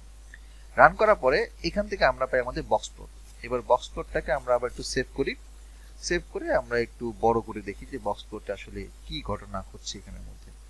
বক্স প্লট দিয়ে আমরা বক্স প্লট কেন করি, এটা হচ্ছে প্রথমে হচ্ছে আমাদেরকে বুঝতে হবে। আমরা বক্স প্লট সাধারণত করি যে আমাদের ডেটাগুলোর ডিস্ট্রিবিউশনটা এবং ডেটার কোয়ার্টাইলটা কোন দিকে আছে সেটা বোঝার জন্য। আমি প্রথমে ওই কোয়ার্টাইলের কথা বলছিলাম, যে ডেটাগুলোকে আমরা কয়েকটা শেপে হচ্ছে এখানের মধ্যে 4টা পার্টে ভাগ করি। তো যখন আমরা বক্স প্লট সাজাই, তো বক্স প্লটের ক্ষেত্রে যেটা হয় যে এটা হচ্ছে একটা এরকম দাগ থেকে শুরু হয়, একটা দাগে গিয়ে শেষ হয়, আর একটা সিরিঞ্জের মতো একটা এরকম ঘর থাকে, আর এখানে একটা মাঝখানে দাগ থাকে। তো এটা কিভাবে আসছে, এটা আসছে এরকম ভাবে যে এখানে একটা পয়েন্ট, এখানে একটা পয়েন্ট, এখানে একটা পয়েন্ট, এখানে একটা পয়েন্ট, এই বরাবর একটা পয়েন্ট, ঠিক আছে। প্রত্যেকটা জায়গা ধরে লাইন ধরে পয়েন্ট করলাম। এবার আমি এটাকে যোগ করি, এই হচ্ছে আমার ডেটা ডিস্ট্রিবিউশন। তো এই শেপটা যেরকম হবে ডেটা ডিস্ট্রিবিউশনটাও সেরকম হবে। আমি যদি একটু অন্যভাবে আপনাদেরকে শেপটা বুঝাই, ধরেন আমার এখানের মধ্যে এভাবে হইলো একটা বড় দাগ, এখানে একটা ছোট অংশ, এখানে মাঝখানে দাগটা মাঝখানে অংশ ছোট, এখানে গিয়ে শেষ। এবার এটাকে যদি আমরা প্লট করতে চাই কি হবে, এটা নিচের দিকে যাবে এই পয়েন্টে, এটা হচ্ছে আমাদের মিডিয়ান ভ্যালু, মিডিয়ান ভ্যালুর থেকে আমার এটা হচ্ছে 25th কোয়ার্টাইল, এটা হচ্ছে 50th কোয়ার্টাইল, এটা 75th কোয়ার্টাইল, এটা হচ্ছে 100th কোয়ার্টাইল, মানে ম্যাক্স ভ্যালু। তো ম্যাক্স ভ্যালুটা এখানে নিচে পয়েন্টে থাকবে, এইটা হবে এই পয়েন্টে এই জায়গাতে, এটা হবে এইখানে, এটা হবে এইখানে। তাহলে এবার শেপটা কিরকম দাঁড়াচ্ছে দেখেন, দেখছেন? তার মানে এটা এখানে কি, এই লম্বা দাগটা থাকার কারণে, এই দাগটা থাকার কারণে কি হচ্ছে, আমার বাম পাশে একটা লেস তৈরি হচ্ছে, এটা লেফট স্কিউড হচ্ছে, এবং লেফট স্কিউডের কারণে এটার যে স্কিউনেসের ভ্যালুটা নেগেটিভ হবে। তো এইটা আমাদের এই বক্স প্লটটা দেখে আমরা করি কি, যে রিভার্স ওয়েতে আমাদের যে ডিস্ট্রিবিউশনটাকে আমরা এখানে এই শেপের মাধ্যমে দিতে পারি। তো এখন কথা হচ্ছে যে আইডিয়াল বক্স প্লট কোনটা হবে। আইডিয়াল বক্স প্লট হবে যদি আমার এটা নর্মাল ডিস্ট্রিবিউশনের মতো হয়। দ্যাট মিনস এটা হচ্ছে আমাদের নর্মাল ডিস্ট্রিবিউশন, তাই না? একদম এক্স্যাক্টলি এরকম একটা বেল কার্ভ থাকবে, খুব সুন্দর একটা বেল কার্ভ। কোনো ডান দিকে বাম দিকে ডেটা খুব বেশি তেরা বাঁকা টাইপের থাকবে না, খুব বেশি উইয়ার্ড ডেটা থাকবে না, খুবই স্ট্যান্ডার্ড ডেটা থাকবে। এটা সবসময় আমরা চাই আমাদের মানে মানে আমরা ডেটা অ্যানালিস্ট হিসেবে যারা আমরা কাজ করি আমাদের সবসময় টার্গেট থাকে ডেটার জন্য এই শেপ আসে, এই শেপ আসলে আমরা খুশি। অনেক সময় হয় না যে ধরেন আপনি কোথাও গেলেন, হ্যাঁ, আপনাকে হঠাৎ করে বললো যে খাওয়া দাওয়া করতে দিল, ঠিক আছে, এখন আপনি এক্সপেক্ট করতেছেন ভাত মাছ, হ্যাঁ, আপনাকে হঠাৎ করে সামনে বিরিয়ানি দিল, হঠাৎ করে খুশি হয়ে যাবেন না? আরে মেঘনা যেতে বৃষ্টি। সো আমরা যখন ডেটাটা যখন ডিস্ট্রিবিউট করি, আমরা যখন ডেটাকে যখন এটা শেপগুলো আমরা ডিস্ট্রিবিউট করে দেখাই এবং এটা মেজারমেন্ট বের করি, তখন আমরা সবসময় এক্সপেক্ট করি যেমন এটার জন্য আল্লাহ আল্লাহর জন্য এরকম হয়, আল্লাহ আল্লাহর জন্য এরকম হয়। একটু যদি উল্টা পাল্টা টাইপের হয়, যেমন যে এই টাইপের ডেটা হয়, তখন আমাদের মেজাজ খারাপ হয়ে যায়। কেন? কারণ এই যে একটা স্কিউ তৈরি হয়েছে, এইখানের মধ্যে আমার সব ডেটাগুলো জমা আছে, এখন এই ডেটাতে আমাকে কি করতে হবে, আবার ট্রান্সফর্ম করতে হবে, আবার এটাকে রিশেপ করতে হবে, তখন আমার জন্য বাড়তি ঝামেলা, বাড়তি কাজ, বাড়তি কোডিং এর কাজ করতে হয়। সো এই যখন আমার এরকম স্ট্যান্ডার্ড থাকবে, তখন মজার ব্যাপারটা হচ্ছে যে এটা বরাবর এখানে একটা দাগ, এই বরাবর প্রায় সমান ডিস্টেন্সে, ইকুয়াল ডিস্টেন্সে একটা দাগ থাকবে, মাঝামাঝি একটা দাগ থাকবে। এই হচ্ছে আমাদের বক্স। আর এখান থেকে ইকুয়াল ডিস্টেন্সে এখানে একটা দাগ থাকবে, এখানে একটা ইকুয়াল ডিস্টেন্সে আর একটা দাগ থাকবে। খেয়াল করে দেখেন আমি যেরকম ভাবে ড্র করছি তার উপর বরাবর লাইন যদি টানি উপরে, তাহলে এরকম শেপ হচ্ছে। তার মানে এই সিরিঞ্জের মতো যে লাইনটা আছে এটা আমার, আর ডান পাশেরটা, এটা অলমোস্ট প্রায় কাছাকাছি থাকলে আমার জন্য বুঝতে হবে যে মাঝখানে ভ্যালুগুলো এই জায়গার মধ্যে শেপটা ঠিক থাকতেছে। আবার ভিতরে যে দুইটা পার্ট আলাদা করছি, এই পার্ট এবং এই পার্ট, এই দুইটা পার্টের যেই মাঝখানে যেই ফাঁকা অংশটা আছে বা যে ঘরটা আছে, এই ঘরটা যেন আমার সেম থাকে, মানে এই এটার ডিস্টেন্স আর এটার ডিস্টেন্স যেন সেম থাকে, তাহলে বুঝতে পারবো যে আমার ডেটার মোটামুটি ভালো। এখন আমরা যদি এই শেপটার দিকে তাকাই, খেয়াল করে দেখেন এখানে বাম পাশের সাইডে ডান পাশের সাইডে কিন্তু সিরিজটা মোটামুটি সেম, এবং বেশিরভাগ ডেটা হচ্ছে এই মাঝখানে লাই করতেছে। তো আমরা এখানে বলতে পারি আমাদের সেলসের মান্থ 1 থেকে 12 পর্যন্ত যেই সকল ডেটা আমরা পাচ্ছি, ডেটা ডিস্ট্রিবিউশন অনেকটা মোটামুটি স্ট্যান্ডার্ড, মানে আমরা যেরকম চাই সেরকম। হ্যাঁ, প্রাইসের ডেটা কিছু কম আছে, কারণ প্রাইসের মধ্যে ভ্যালুগুলো হচ্ছে অনেক কম ছিল, কিন্তু ওই ভ্যালুটার আবার ডিস্ট্রিবিউশন যদি আমরা চেক করি, দেখেন এই পাশের বাম পাশের এবং ডান পাশের সিরিজের লম্বা পিনটা দুইটা প্রায় সমান, মাঝখানে ভিতরের এরিয়া দুটাও সমান, বাকি উপরেরটাও কিন্তু একই রকম। উপরে গুলো আসলে দেখে লাভ নেই, আমাকে সেলসটা দেখতে হবে, কারণ আমার মেইন টার্গেট হচ্ছে সেলসটাকে অ্যানালাইসিস করা। তো আমরা দেখলাম যে এখানে কিছু হয়তো বামে ডানে একটু শিফট হয়েছে, কিন্তু অলমোস্ট পুরোটা একটা এরকম একটা বক্সের মতো, মানে প্রত্যেকটা বক্সগুলোকে আলাদা করলে একটা বড় বক্সের মতো যদি আমি চিন্তা করি, ভিতরেই কিন্তু আছে। সো তাহলে বোঝা যাচ্ছে যে না, আমার ডেটাটা মোটামুটি একটা স্ট্যান্ডার্ড শেপের মধ্যে আছে। সবসময় থাকবে তা না, বাট হয়তো এই ডেটার জন্য আমার জন্য লাকি বলে হচ্ছে এটা আমি পাই গেছি। তারপর আমরা আসি হচ্ছে এই ডেটাটাকে বিভিন্ন আউটলায়ার গুলো ডিটেক্ট করা। সো আমরা আউটলায়ার গুলো ডিটেক্ট করার জন্য যেটা করে থাকি, ইন্টার কোয়ার্টার রেঞ্জ বের করে এটা লোয়ার বাউন্ড এবং আপার বাউন্ড সেট করি। তো আপার বাউন্ড এবং লোয়ার বাউন্ড সেট করলে হবে কি, যে আপার বাউন্ড লোয়ার বাউন্ডের বাইরের যে সকল ভ্যালুগুলো আছে ওইগুলা মূলত আমার আউটলায়ার, ওগুলোকে ডিটেক্ট করে ওগুলোকে আমরা ট্রিম করি বা ওগুলোকে আমরা রিমুভ করি। তো আমি এখানের মধ্যে ডিটেকশন থেকে শুরু করলাম, তারপর আইকিউআর বের করলাম, in lower bound upper bound বের করে ফাইনালি আমি আউটলায়ার গুলোকে প্রিন্ট করলাম যদি থাকে আর কি। আমি যদি রান করি তাহলে আমি এখানের মধ্যে দেখতে পাচ্ছি যে আমাদের যেই আউটলায়ারের যেই আমরা একটা ভেরিয়েবল নিয়েছি ডিএফ আউটলায়ার,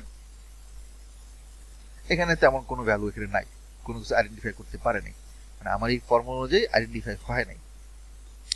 তো ঠিক আছে, যদি না থাকে তাহলে আমরা একটা কাজ করি যে আমার ডেটা সেট এখানে আমরা বক্স প্লট করে, বক্স প্লট তো আমরা দেখলাম যে আমাদের আগে কিরকম এবং পরে কিরকম, দুইটা ক্ষেত্রে আসলে আমরা একই রকমই শেপ পাবো। আমি এখানে লেফট বিফোর আউটলায়ার রিমুভাল এবং আফটার আউটলায়ার রিমুভাল দুইটা ডেটা যদি আমরা এখানের মধ্যে ড্র করি, আমি দেখব যে আপনার এটা কোনটা হলো বিফোর। আচ্ছা, আফটারটা রান করে নিই, আফটারটা একটু রান করে দিই। কি দেখাচ্ছে, ও ডিএফ নট ডিফাইন্ড। আচ্ছা আচ্ছা, DF DF DF DF DF DF print not defined, এটাকে একটু আমি ডিফাইন করে নিই। এবার আমরা শেপে আসি, এটা হচ্ছে প্রিভিয়াস, এটা হচ্ছে আফটার আউটলায়ার রিমুভাল। এখন আপনি দেখেন এটা হচ্ছে আফটার, এটা হচ্ছে বিফোর, কোনো চেঞ্জ আছে নাই। তার মানে আমার এখানে ডেটা ক্লিনিং করার কোনো প্রয়োজন পড়ে নেই। যদি পড়তো তাহলে আমার শেপটা চেঞ্জ হতো। সেখান থেকে আমরা ইন্টারপ্রিটেশন করে বলতে পারি যে দেয়ার আর নট মেনি আউটলায়ার্স, এরকম ফ্লাকচুয়েশন নাই, এরকম এরকম ব্যাপার। এবার আমরা ফার্দার কিছু অ্যানালিসিস আসি। এখন আমাদের অ্যানালিসিসটা হচ্ছে একটু ইনডেপথ অ্যানালিসিস। আমরা তো এখন এতক্ষণ যা করলাম সেগুলো একটু সারফেস লেভেলে করছি। এখন আমরা একটু ইনডেপথ অ্যানালিসিসের মধ্যে আসি। হ্যাঁ, আপনারা কি আছেন আমার সাথে? কয়জন আছেন? ছিল 18 জন, এখন হয়ে গেছেন 12 জন। আচ্ছা আচ্ছা, হয়তো অনেকের কাছে এটা এখন এই মুহূর্তে একটু কঠিন লাগতে পারে, বাট প্রবলেম নাই। ওভার দ্য টাইম, যখন টাইম যাবে, কোর্সটা চলতে থাকবে, তখন জিনিসগুলো আরো ক্লিয়ার হবে। তখন ক্লাসে আরো অনেক কিছু আমি এক্সপ্লেন করবো। তো ক্লাসগুলো তো আপনার 1.5 ঘন্টা 2 ঘন্টার লাইভ ক্লাস হবে। তখন বেসিক থেকে যখন আমি প্রত্যেকটা জিনিস আপনাদেরকে ধরে ধরে বুঝাবো, তখন আপনার পাইথন ল্যাঙ্গুয়েজ সাথে কিছু স্ট্যাটিস্টিক্যাল বেসিক নলেজ, প্রজেক্টগুলো যখন আপনি একটা একটা করে করবেন, এবং এটা হচ্ছে আমার one of the projects. So এরকম প্রজেক্ট শুরুতে আপনার হঠাৎ করে একটা ক্লাসের মধ্যে ঢুকলে একটু হয়তো একটু উইয়ার্ড লাগতে পারে, যে কি বলতেছে কিছু বুঝতেছে না, মাথার উপরে যাচ্ছে। তো তখন ওই ওভার দ্য টাইম যখন শুরু থেকে আপনি ক্লাসগুলো করবেন, তখন জিনিসগুলো আসলে ক্লিয়ার হবে। ডিরেক্টলি প্রজেক্টে হাত দিলে এটা অনেক কিছু বোঝার খুব ডিফিকাল্ট হয়ে যায়।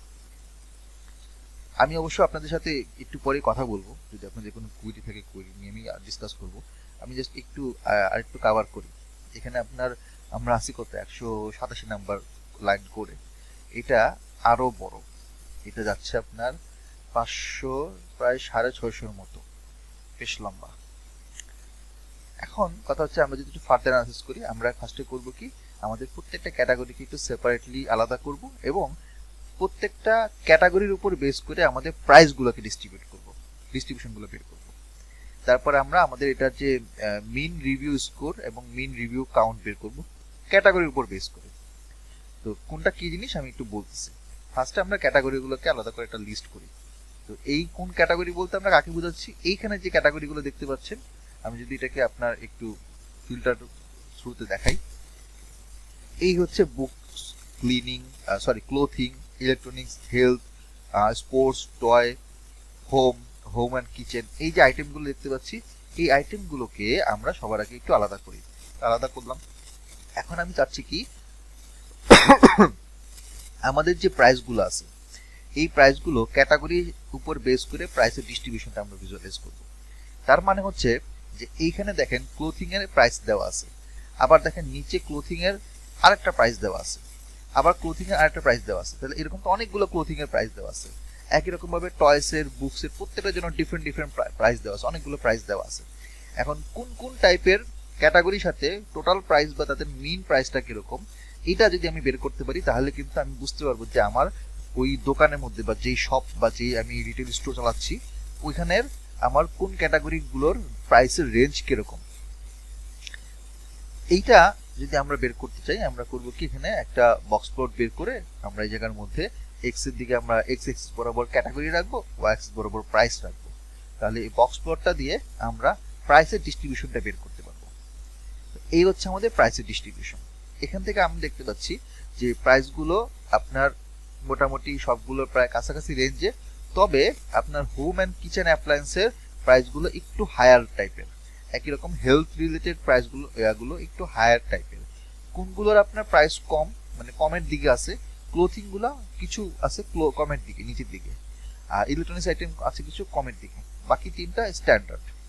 তো আমরা এখান থেকে একটা, মানে অত ডিটেলসে যাচ্ছি না, বাট এখান থেকে আমরা একটা বুঝতে পারি যে আমাদের এখানে যে সকল টাইপগুলো আছে, যেমন ক্লোথিং, টয়েস, বুকস, ব্লা ব্লা যেগুলো আছে, টোটাল 7টা টাইপের আছে। টোটাল 7টা টাইপের এই ডেটাগুলো থেকে প্রাইসিং গুলা ডিস্ট্রিবিউশন কিরকম হয়, মিন বা এটার ম্যাক্স বা আপনার ওই মিডিয়ানটা আসলে কোথায় যাচ্ছে, সেটা একটা ডিস্ট্রিবিউশন আমরা এখান থেকে পাচ্ছি। তো এইটা হচ্ছে একটা স্ট্যান্ডার্ড ওয়ে। আরেকটা ওয়েতে আমরা বের করতে পারি, যদি এটা বুঝতে সমস্যা হয়, সেটা হচ্ছে আমরা বার চার্ট দিয়ে বের করতে পারি। সো এখানে কি একটা বার প্লট করে আমরা একটু চেক করি। এটা চেক করলে এখন এটা আপনার বুঝতে সুবিধা হবে। এটা আগেরটা একটু বুঝতে সমস্যা হবে, কারণ আপনার ওইরকম আসলে অ্যাডভান্স লেভেলে আসলে জান নাই, বা হয়তো জিনিসগুলো এখন বুঝবেন না। এটা হচ্ছে আপনার জন্য বুঝতে সুবিধা হবে যদি আমি বার চার্ট করি। বার চার্টে আমরা দেখতে পারি যে হেলথ এর যেই অ্যাভারেজ প্রাইসটা বেশি, মানে এখানকার প্রোডাক্টগুলোর প্রাইসগুলো বেশি। তারপর হচ্ছে স্পোর্টস, তারপর টয়েস, তারপরে বুকস, তারপর একদম কম হচ্ছে ক্লোথিং। তো আমি এখানের মধ্যে যেটা দেখছিলাম যে হেলথের কথা বলছিলাম, যেখানে দেখেন আপনার বক্সটা মানে এই এজটা কোথায়, উপরের দিকে না, এই দুইটা এজ হচ্ছে উপরের দিকে। তাই সেম কিন্তু আমরা দেখতে পাচ্ছি এখানের মধ্যে যে হেলথ, হোম কিচেন, তারপর হচ্ছে বুকস, তারপর স্পোর্টস, এগুলা দেখেন হেলথ, স্পোর্টস, টয়েস এখানে আছে, বুকস আছে। এগুলো হচ্ছে বেশি বেশি প্রাইসের দিক থেকে এগুলো বেশি, আর বাকিগুলো হচ্ছে কম। এবার আমরা আসি যে আমাদের যে রিভিউ স্কোরের কথা আমরা দেখছিলাম, এবার এটা নিয়ে আমরা একটা অ্যানালাইসিস করি। এই রিভিউ স্কোর তো আমরা বিভিন্ন ক্যাটাগরিতে আমি পাচ্ছি, তাই না? ক্লোথিং এর জন্য এখানে কিছু মানুষজন দিল 1.7, আবার ক্লোথিং এ দেখলেন আরেকটা ক্লোথিং আইটেম ওখানে 3 দিল 400 জন। তা আমি এখন একটু দেখার চেষ্টা করি যে আমার ক্যাটাগরি ওয়াইজ রিভিউ গুলো এভারেজ কিরকম আসে। এবার আমরা যদি এটা বের করতে যাই, আমরা ফার্স্টে ক্যাটাগরির জন্য রিভিউ গুলোকে একটা গ্রুপ বাই ফাংশনের মধ্যে বের করব, এবং এখানে একটা অ্যাগ্রিগেট ফাংশন দিয়ে আমরা মিন, রিভিউ স্কোর এবং রিভিউ কাউন্টের দুইটারই আমরা মিন এখানে বের করে নেব। বের করে নিয়ে আমরা এদের কি করব, এদের ভ্যালুগুলোকে রিভিউ স্কোরের দিয়ে সর্ট করব, সর্টিং করে ছোট থেকে বড় সাজাবো। সাজানোর পর যদি আমি এটাকে রান করি, তাহলে এই কিরকম এখানে আউটকামটা পাই। তো এখান থেকে আমরা দেখতে পারি, অথবা যেহেতু এটা একটা ভেরিয়েবল আকারে আমি সেভ করছি, সো আমার ভেরিয়েবলটা এখানে কোথায় আছে, ক্যাটাগরি রিভিউ স্ট্যাটস এখানে। এখান থেকে আমরা দেখতে পারি যে কোন ক্যাটাগরির এভারেজ রিভিউ স্কোর কত এবং এভারেজ রিভিউ কাউন্ট কত। এটা কিন্তু আমার মূল র ডেটা থেকে কিন্তু বের করা যেত না, বা আমি এখানে বের করতে পারতাম না। এখান থেকে আমি এটা বের করে নিছি। এখন আমি দেখতে পাচ্ছি যে ইলেকট্রনিক্সের জন্য রিভিউ স্কোর সবচেয়ে বেশি, এবং 535 জন এভারেজ রিভিউ কাউন্ট এখানের মধ্যে পাওয়া গেছে। ওকে, তারপর বুকস, এখানে রিভিউ স্কোরের ভিত্তিতে দেওয়া আছে, তো বুকস হচ্ছে তারপরে রিভিউ, সবচেয়ে কম রিভিউ পাওয়া গেছে টয়েসে। এর মানে ওই কোম্পানিতে, মানে ওই স্টোর হাউস বা ওখানে আপনার যেখান থেকে আমি ডেটাটা নিচ্ছি, ওই ডেটায় টয়েসের আইটেমগুলো খুব একটা বেশি বিক্রি হচ্ছে না, বিক্রি হইলেও ওগুলার রেটিং কম, রিভিউ কম। এখান থেকে কিন্তু আমার কোম্পানি বলতে হচ্ছে যে ওই ই কমার্স, ওই প্রোডাক্ট যে সেল করতেছে বা যেই ওয়েবসাইট আছে, অথবা যে কিনা এটার মালিক, যে ম্যানেজার আছে, সে একটা এখান থেকে আইডিয়া পাবে যে আচ্ছা আমার যে অনেক টাইপের আইটেম আছে, কোন টাইপের আইটেমের রিভিউ আমি কম পাচ্ছি। যদি কম পাই তাহলে কেন কম পাচ্ছি এটা আমি আইডেন্টিফাই করতে পারবো, অথবা আমি এটাকে ফার্দার অ্যানালাইসিস করে ইনভেস্টিগেট করতে পারবো। আর যেগুলো আমার বেশি রিভিউ পাচ্ছি, ওগুলো আমার বেশি বিক্রি হচ্ছে, তাহলে ওগুলা আরো যাতে বিক্রি বাড়ানো যায় সেই চিন্তা আমি করবো। তাহলে আমার মাঝখানে জিনিসগুলো কিন্তু আমার এগুলো নিয়ে কিন্তু অত মাথা ব্যথা নেই। আমার মাথা ব্যথা দুই জায়গায়, একটা হচ্ছে কোন আইটেমগুলো বেশি বিক্রি হচ্ছে, ওইটার জন্য আরো বেশি বিক্রি করা যায়, ওটার জন্য আমি আরো ভালো অ্যাডভার্টাইজমেন্ট দিব, আরো ভালো ধরেন ক্যাম্পেইন করব। হ্যাঁ, ই কমার্সের ওয়েবসাইটে ওরা কি করে যে আপনি দেখবেন যে একটা ই কমার্সে অনেক ধরনের প্রোডাক্ট থাকে, কিন্তু আপনি ফেসবুক অ্যাডভার্টাইজমেন্টে সব ধরনের প্রোডাক্টের আপনি সেল অথবা অ্যাডভার্টাইজমেন্ট পান না। হয়তো এটা দুই রকম ভাবে আমরা করি, সেটা হচ্ছে কোন একটা প্রোডাক্ট বেশি বিক্রি হচ্ছে, ওইটা আমরা আরো বেশি মানুষের কাছে পৌঁছাই যে দেখেন এটা আমাদের সবচেয়ে বেস্ট সেলিং প্রোডাক্ট, এটা রিভিউ অনেক ভালো, আপনারাও কিনেন। এটা হচ্ছে এক ধরনের মার্কেটিং। আরেকটা হচ্ছে যে জিনিস আমার কম বিক্রি হচ্ছে, ওইটাকে যেন আমি সেলটা বাড়াতে পারি, সেটার জন্য আমি এক ধরনের মার্কেটিং করব। তো ডিসিশনটা কিন্তু এই টেবিলটা থেকে আমরা বুঝতে পারি। এটা গেল একটা অ্যানালাইসিস। এবার আমরা যদি এটাকে ওই আমাদের ফিগার দিয়ে যদি আমরা সাজাই, তাহলে আমরা কি দেখতে পারি, আমি একটুকে যে ভ্যালুটা বের করলাম, ওই ভ্যালুগুলোকে আমরা এখানের মধ্যে ক্যাটাগরি, রিভিউ, আর রিভিউ কাউন্ট এবং রিভিউ স্কোর দিয়ে আমরা ক্যাটাগরি দিয়ে আমরা এটাকে প্রকাশ করছি। সো এখন আমরা এই যে একটা ভিউ পাইলাম, তো এখানে যে আমরা রিভিউ পিকচারটা পাইলাম, যে গ্রাফটা পাচ্ছি, আমরা আমাদের অফিসে প্রেজেন্টেশনে বসের কাছে আমাদের হয়তো কোনো ওইরকম ভ্যালু বা টেবিল দিয়ে হয়তো আমি অত ভালো বুঝাতে পারবো না। লাইক আমি একটু আপনাদেরকে যে টেবিলটা দেখাইলাম, কোনটা, ক্যাটাগরি রিভিউ স্ট্যাটস, আপনি এই রিভিউটা দিয়ে আপনি আপনার বসকে যতটা না কনভিন্স করতে পারবেন, তার থেকে বেশি কনভিন্স করতে পারবেন এই পিকচারটা দিয়ে। আপনি যখন বলতে পারবেন দেখেন বস, আপনার সবচেয়ে কমের মধ্যে হচ্ছে এইগুলা টয়েস, সবচেয়ে বেশি হচ্ছে এইটা, আমাদের টয়েস আরো বেশি বিক্রি করার জন্য আমাদেরকে প্ল্যান করতে হবে। আবার ধরেন এখানে আপনার মেইন হচ্ছে রিভিউ কাউন্ট, কারা রিভিউ বেশি দিচ্ছে, কারা রিভিউ কম দিচ্ছে, ইউজার কারা, ইউজার রেঞ্জটা আপনি এখান থেকে আইডিয়া করতে পারবেন। তো আপনি আপনার বস বলেন, সিনিয়র কাউকে হচ্ছে যখন আপনি প্রেজেন্ট করবেন, তখন এই জিনিসগুলো আপনি আমার পাওয়ার পয়েন্টের স্লাইডে অ্যাড করতে পারেন। এরপর আমরা আসি যে টোটাল মান্থলি সেল। এবার আমরা সেল দিয়ে চিন্তা করি।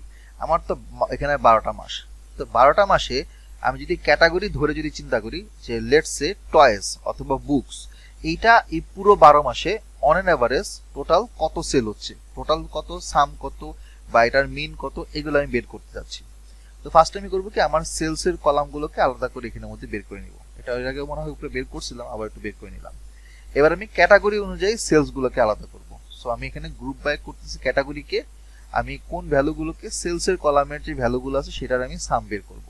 রিসেট ইন্ডেক্স দিয়ে আমি ইন্ডেক্সগুলোকে আবার সেট করে দেব, রিসেট করে দেব।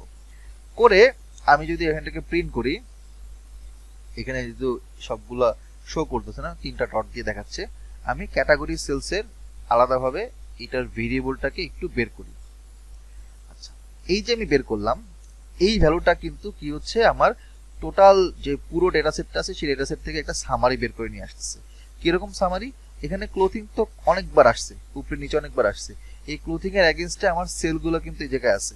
আবার ধরেন এই ক্লোথিং এর এগেইনস্টে এখানে কিন্তু সেলগুলো আছে, এন্ড আপনি তো ধরে ধরে আলাদা করে বের করতে পারতেছেন না।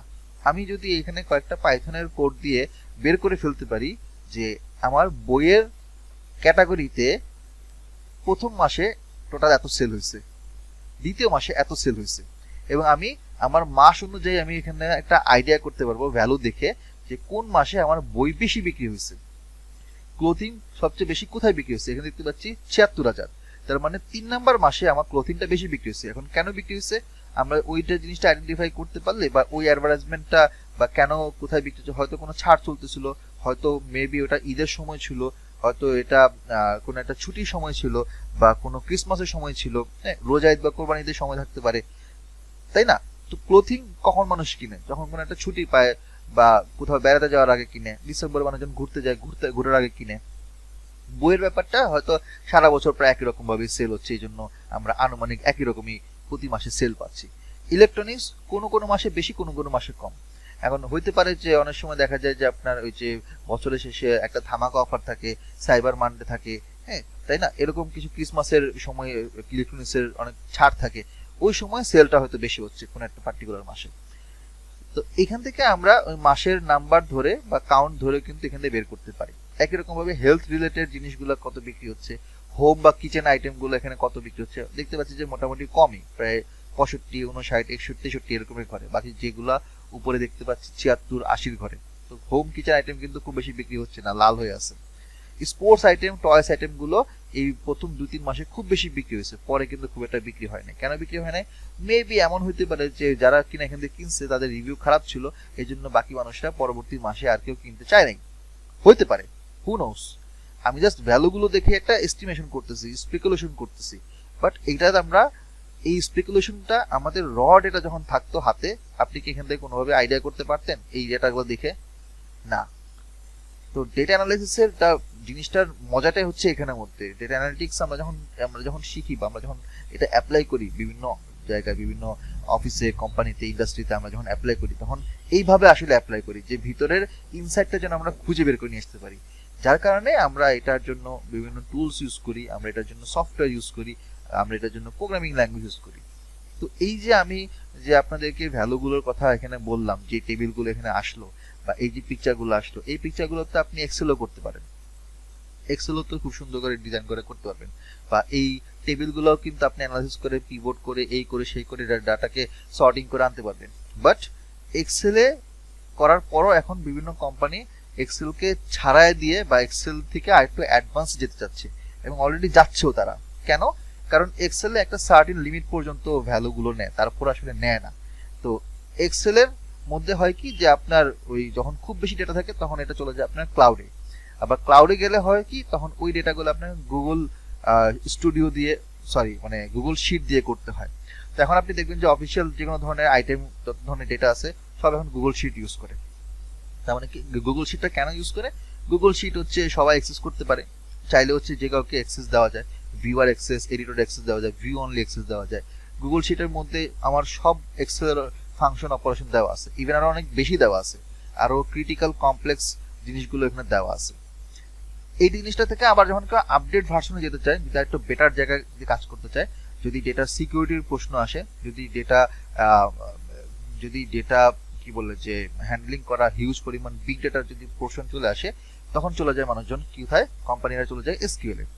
এবং এসকিউএল যখন যায় তখন কিন্তু শুধুমাত্র এই আপনার এসকিউএল এর উপর ভরসা করে তখন থাকে না, তখন তারা আরো প্রোগ্রামিং ল্যাঙ্গুয়েজগুলো ইউজ করে, যেমন পাইথন ইউজ করে, আর ইউজ করে। আপনি দেখবেন যে যেগুলো একটু মোটামুটি অ্যাবভ অ্যাভারেজ কোম্পানি, বড় সড়ো কোম্পানি, তারা দেখবেন যে বেশিরভাগই হচ্ছে আপনার অ্যাপাচি স্পার্কে বা হচ্ছে আপনার গুগল বিগ কুয়েরি এসকিউএল এর বিভিন্ন কোড দিয়ে হচ্ছে তারা তাদের পুরো ডেটাবেসটাকে মেনটেন করে, ডেটাবেস ম্যানেজমেন্ট সিস্টেমটাকে রেডি করে। এবং ওই ডেটাবেস থেকে যখন আপনাকে ডেটাগুলো পুল করে কাজ করতে হয়, আপনি কিন্তু সেটা এক্সেল নিতে পারবেন না, আপনাকে ওই রাইট দিবে না। কারণ এক্সেল দিলে তো আপনার ডেটাটা হাতছাড়া হয়ে গেল, কারণ একটা ফাইলে আলাদা হয়ে গেল। ইভেন গুগল শিটও এখন অনেকে অ্যালাউ করে না। তখন কি করে যে না, তোমার অ্যানালাইসিস এই এসকিউএল এর মধ্যে করেই করতে হবে। এটার সাথে ওরা আপনার পাইথনের এডিটর ইন্টিগ্রেট করে দিবে যে হ্যাঁ, তুমি পাইথনে এখান থেকে কোড করে আমাকে এইরকম সামারিগুলো বের করে দাও, আমি এইভাবে চাচ্ছি, আমাকে এইভাবে বের করে দাও। এই জায়গাতে এখন পাইথন সব জায়গাতে মানে ইউজ হওয়া শুরু হয়েছে। এবং বিভিন্ন কোম্পানি তারা বলতেছে যে পাইথন জানেন আপনি, না জানি না, আপনার প্রথমে হচ্ছে একটা ব্যাড ইম্প্যাক্ট চলে আসে। যত আপনি ভালো করেন না কেন, আপনি যদি বলেন আপনি এক্সেলে বস, আপনি এই সেই, বাট না, যখন তারা পাইথন চাবে তো পাইথন চাবে, ওরা বলবে যে আমার এক্সেলের জন্য আমার অনেক পোলাপাইন রেডি আছে, আমি এক্সেলের কাজ আমাদের করতে হয় না, আমাদের এত হিউজ পরিমাণ ডেটা, এগুলো দিয়ে আমাকে হচ্ছে এসকিউএল এ পাইথনে করতে হয়। তো আপনি যখন দেখবেন যখনই আপনার ক্লাউড ডেটা নিয়ে কাজ করতে হচ্ছে বা ওই ধরনের ডেটাগুলো থেকে বিভিন্ন ডেটা পুল করে বিভিন্ন ফিল্টারিং বা বিভিন্ন সামারিগুলো বের করার যখন কাজ আসবে এসকিউএল এ, তখন ওইসব জায়গায় দেখবেন পাইথন অবশ্যই লাগে। এবং যারা কিনা এসকিউএল এখন কাজ করে তাদেরকেও এখন একটা রিকোয়ারমেন্ট ধরে দিছে যে ভাই তোমারও পাইথন শিখতে হবে। আর যারা একদম বেসিক লেভেলে, তাদেরকে শিখতে হবেই। শুধুমাত্র এই নর্মাল এই কাজে না, আপনি যদি অন্য যে কোনো ধরনের ইন্ডাস্ট্রি বা কোনো ধরনের বিজনেস প্রতিষ্ঠান বা আপনি যদি রিসার্চে যদি যান, এমন কোনো জায়গায় না এখানের মধ্যে ইউজ হচ্ছে না। দেশের বাইরে, দেশের মধ্যে ইউজ হচ্ছে। আগে একটা সময় ছিল যে দেশের ভিতরে অনেকে ইউজ করতো না, কিন্তু এখন দিন পাল্টাচ্ছে। এখন আমরা 2025-এ আছি, এখন অনেক এআই টুলস চলে আসছে। 2-3 বছর আগেও মানুষজন অতটা হয়তো গুরুত্ব দিত না পাইথন জানাটাকে, কিন্তু এখন পাইথন জানাটা একটা কাইন্ড অফ কি বলছে, একটা ফরজের মতো হয়ে গেছে। মানে বিষয়টা হচ্ছে এরকম যে এটা খুব ইম্পর্টেন্ট একটা বিষয় হয়ে গেছে, যে যত ভালো এখান থেকে ইনসাইট বের করে নিয়ে আসতে পারবে সে তত ভালো Python programmer, not developer, but সে ভালো এখান থেকে অ্যানালাইসিস করতে জানে আর কি। তো এই জানাটা আপনাকে শিখতে হবে। তো যেমন এই যে দেখেন, আমি আপনাকে যে কোডটা দেখাচ্ছি উপর থেকে এতক্ষণ ধরে, এই পুরোটা এখনো এখানে সব শেষ হয় না, নিচে আরো কিছু আছে। তো এটা আমার কোডটা আমি করছি 1.5 দিনে। তো আমি ফার্স্টে কি করছি যে আমার অ্যানালাইসিস করার জন্য কি কি ধরনের স্ট্যাটিস্টিক্যাল মেথড ইউজ করতে হবে, কোনটা আমার বের করতে হবে, কিভাবে আমি এখান থেকে ইনসাইটগুলো বের করব। আমি যে আপনাকে এখন একটা বললাম যে চলেন আসেন আমরা একটা কাজ করি, এই ক্যাটাগরি থেকে এগুলোর রেটিং বের করি, অথবা এই ক্যাটাগরি থেকে সেলস গুলো বের করি। আমি যে এটা আপনার মাথায় ঢুকাচ্ছি বা আমি যেটা চিন্তা করে বের করছি, এই চিন্তা করার ক্যাপাবিলিটি আপনার থাকতে হবে। নাহলে একটা ডেটা সেট নিয়ে আপনি কতক্ষণ হা করে টাকা থাকবেন যে আমি এখান থেকে কি বের করব, কি দরকার আমার, মানে কি চাচ্ছে কোম্পানি আমার কাছে, বা আমাকে একটা অবজেক্টিভ দিচ্ছে, অবজেক্টিভটা আসলে আমি কেমনে বের করব, তখন হয়ে যায় সমস্যা। সো ডেটাগুলো থেকে ক্যাটাগরি কে ইউজ করে বাকিগুলোকে অ্যানালাইসিস করা, সেখান থেকে মিন মিডিয়ান মোড, মানে আমি মূলত ওভারঅল প্রসেসটা আসলে আমাকে বুঝতে হয় যে আমি একটা ডেটাসেট হাতে পাওয়ার পরে আমাকে আসলে দেখতে হবে যে কোন ওয়েতে, কোন অ্যাঙ্গেল থেকে আমি ডেটাকে অ্যানালাইজ করতে পারলে, ভিজুয়ালাইজ করতে পারলে এটা আমার জন্য ডেটার আরো বেশি ইনসাইট বের করা সম্ভব হয়, সুবিধাজনক হয়, এটা আরো ভালো এফিশিয়েন্ট হয়, এবং আমি কোম্পানিকে আরো ভালোভাবে এটা এক্সপ্লেইন করতে পারি। সো ওই ইনটিউশনটা আসলে একদিনে হয় না, ধীরে ধীরে একটা সময় গিয়ে আর কি কাজ করতে করতে, প্র্যাকটিস করতে করতে হয়। এখন ধরেন আমরা একটু আগে এতক্ষণ ধরে যেটা দেখলাম, যে এখানে আমরা এই গ্রাফটা দেখলাম, দেখার পরে আমরা একটা কাজ করি, এবার আমরা একটা যেটা করব সেটা হচ্ছে total monthly sales by category, review score এবং রিভিউ কাউন্ট। এটা কি বের করছি? বের করিনি। তো sales, monthly sales by category অনুযায়ী মান্থলি সেলস, আর হচ্ছে রিভিউ অনুযায়ী সেলস। এইটা এখানের মধ্যে আমরা বের করছি কোথায়, ক্যাটাগরি সেলস। তো তো ক্যাটাগরি সেলসে যেটা হয়েছে যে আমাদের ক্যাটাগরি অনুযায়ী আমাদের সেল ভ্যালুটা আমি পাইছি। আচ্ছা, এটা তো আমি এটাকে দেখলাম। আর এটা হচ্ছে আপনার রিভিউ স্কোর। রিভিউ স্কোরের উপর বেস করে সেলসটা কিরকম হয়েছে সেটা আমরা নাম রাখছি রিভিউ সেলস নামে। রিভিউ সেলস হচ্ছে আর হচ্ছে কোথায়, এখানে। এখানে আপনার যেটা হয়েছে যে বেশ বড় ডেটা আর কি, মানে এখানে অনেক কিছু দেখতে হচ্ছে এই জায়গায়, কারণ আমার রিভিউ স্কোর 1 থেকে শুরু হয়েছে, মানে আমার বেসড অন ডেটা 5 পর্যন্ত। তার মানে আমি এখন দেখব যে মানে যাদের রিভিউ স্কোর কম, তাহলে স্বাভাবিক তাদের সেলগুলো এখানে কম হচ্ছে, এবং এখানের মধ্যে লাল পার্টগুলো আমরা বেশি দেখতেছি। যত দেখবেন নিচের দিকে যাচ্ছেন কালারটা চেঞ্জ হচ্ছে, তার মানে 4.5 রিভিউ হচ্ছে বেশি হয়েছে। তো সাধারণত হয় কি যে আপনার যারা কিনা পারচেস করে তাদের মাথায় কিছু সংখ্যা থাকে আগে থেকে ইনবিল্ড থাকে। মানে আপনি হয়তো আপনার চোখের সামনে 3টা প্রোডাক্ট আছে একই রকম, আপনি 3টার যে কোনো একটাই হয়তো চুজ করবেন মেবি, ঠিক আছে। ধরেন আপনি একটা লাইক হচ্ছে আমরা যে ঘরে বসে যে রেজার ইউজ করি, অটোমেটেড রেজার, শেভার, ধরেন 3টা শেভার ছবি দেওয়া আছে একটা ই কমার্সের ওয়েবসাইটে, 3টাই মোটামুটি কাছাকাছি প্রাইস, কিন্তু আপনি দেখবেন যে 3টার মধ্যে ধরেন একটার মধ্যে রেটিং 4.4, একটা 4.5, একটা 4.6। মজার ব্যাপার জানেন কি, যে মানুষের সাইকোলজি হচ্ছে এরকম, সে ওই মাঝামাঝি অ্যামাউন্টটাকে সে বিলিভ করে, বা মাঝামাঝি ওই অ্যামাউন্টটাকে সে ট্রাস্ট করে, বা ওইটার উপর সে ইনক্লাইন থাকে। এবং খেয়াল করে দেখবেন 4.5 যেটা রিভিউ, আপনি ওটা কেনার জন্য চিন্তা করবেন, বা ওটা আপনি কিনতে যাবেন। খেয়াল করে দেখেন এখানের মধ্যে 4.5 সবচেয়ে বেশি সেল হয়েছে, কিন্তু 4.6 একটু বেটার রিভিউ, সেল হয় নাই কেন?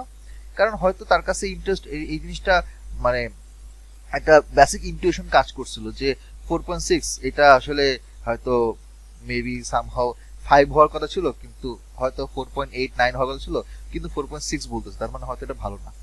তার মানে দেখেন যখন 4.6 বলতেছে কোন একটা রেটিং, তার মানে হচ্ছে কি তারা চিন্তা করতেছে যে এটা হয়তো এক্সপেক্টেড 5 হওয়ার কথা ছিল, কিন্তু তাদের কাছে তখন এটা ওই আপার লেভেলটা তখন 5 এ চলে যাচ্ছে, 5 এর সাপেক্ষে সে চিন্তা করতেছে। তখন সে চিন্তা করছে হ্যাঁ এটা তো 5 এর মতো হওয়ার কথা ছিল, কিন্তু 4.6 দিচ্ছে, তার মানে খারাপ। কথাটা বুঝেন। আবার আমি যদি 4.5 এর কথা চিন্তা করি, সে চিন্তা করবে কি যে 4 এর থেকে 4.5 তাহলে অবশ্যই ভালো। এটা হচ্ছে সেলস, কোনো জিনিসের প্রোডাক্ট সেল করার সময় মানুষের সাইকোলজি ভাবে কাজ করে, যে সে সবসময় হচ্ছে মাঝামাঝি একটা এভারেজ নাম্বারটাকে সে ফোকাস করে, 4.5, 5, 4 এরকম। আচ্ছা, এটা গেল। এবার আমরা আসি হচ্ছে আমাদের পরবর্তী যেটা হচ্ছে টোটাল মান্থলি সেলস বা রিভিউ কাউন্ট। এটা তো আমরা অলরেডি বের করছি। রিভিউ কাউন্ট দিয়ে আমরা যদি দেখি, ফার্স্টে আমরা হচ্ছে এখানের মধ্যে রিভিউ কাউন্ট গুলোকে নেই, যেহেতু এই কাউন্টের সংখ্যাটা অনেক বেশি, মানে এখানে টোটাল 200, 300, 400, 500 অনেক কাউন্ট আছে। রিভিউ সেলস কাউন্ট 620টা আছে। দেখেন রিভিউ কাউন্ট, কেউ একটা রিভিউ দিছে, একজন রিভিউ দিছে, 7জন রিভিউ দিছে, 8জন রিভিউ দিছে। সো এরকম অনেকে আছে যে কোনো কোনো প্রোডাক্টে মানুষ 900, 950 রিভিউ দিছে। রিভিউ কাউন্ট যদি আমি করি এখানে সবগুলো রিভিউ কাউন্ট, তো এখানে 1 থেকে 99 সবই এখানে চলে আসে। তো আমরা এটাকে করি কি যে একটা রেঞ্জের মধ্যে নিয়ে আসি, হ্যাঁ, একটা ফ্রিকোয়েন্সি ডিস্ট্রিবিউশন করে রেঞ্জের মধ্যে নিয়ে এসে একটা ইফ এলস দিয়ে এই রেঞ্জের মধ্যে ভ্যালুগুলোকে বসাই, এন্ড দেন বসানোর পরে আমরা যদি পুরোটাকে রান করি, একবারই একটা সেলের মধ্যে আছে।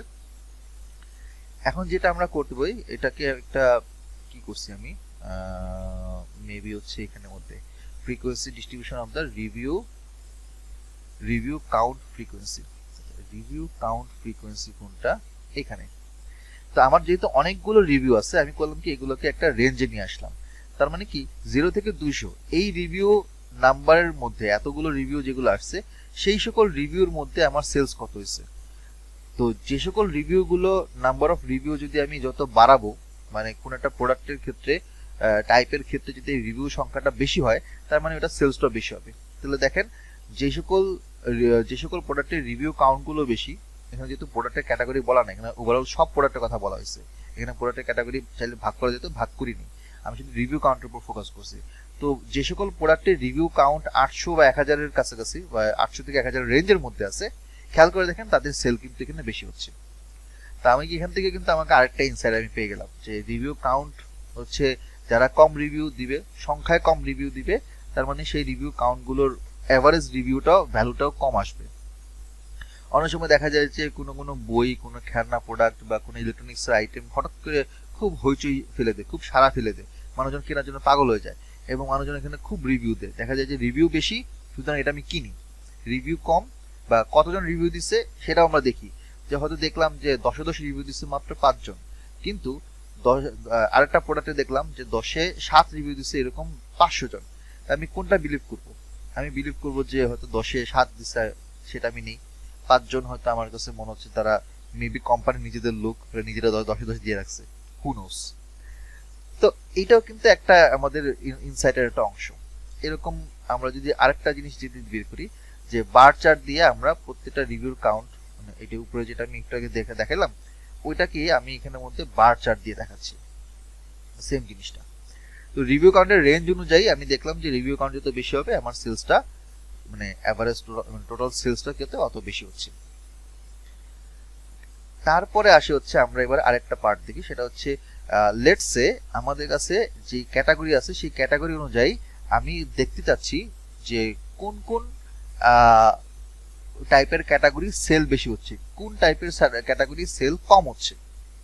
সো আমরা একটা কাজ করি, আমরা একটা নতুন কলাম নিই, টোটাল সেল, আমরা সবগুলোকে যোগ করি, যোগ করে টোটাল সেল বের করে আমরা আমাদের ক্যাটাগরি অনুযায়ী টোটাল সেলটাকে ভাগ করি যে কোন কোন ক্যাটাগরির জন্য টোটাল সেল কিরকম, এবং এটা টপ এবং বটম বের করি। তো টপ সেলসের জন্য একটা আমি এখানে গ্রুপ বাই করতেছি, বটম সেলস জন্য আমি একটা গ্রুপ বাই করতেছি, করে আমি এটাকে রান করি।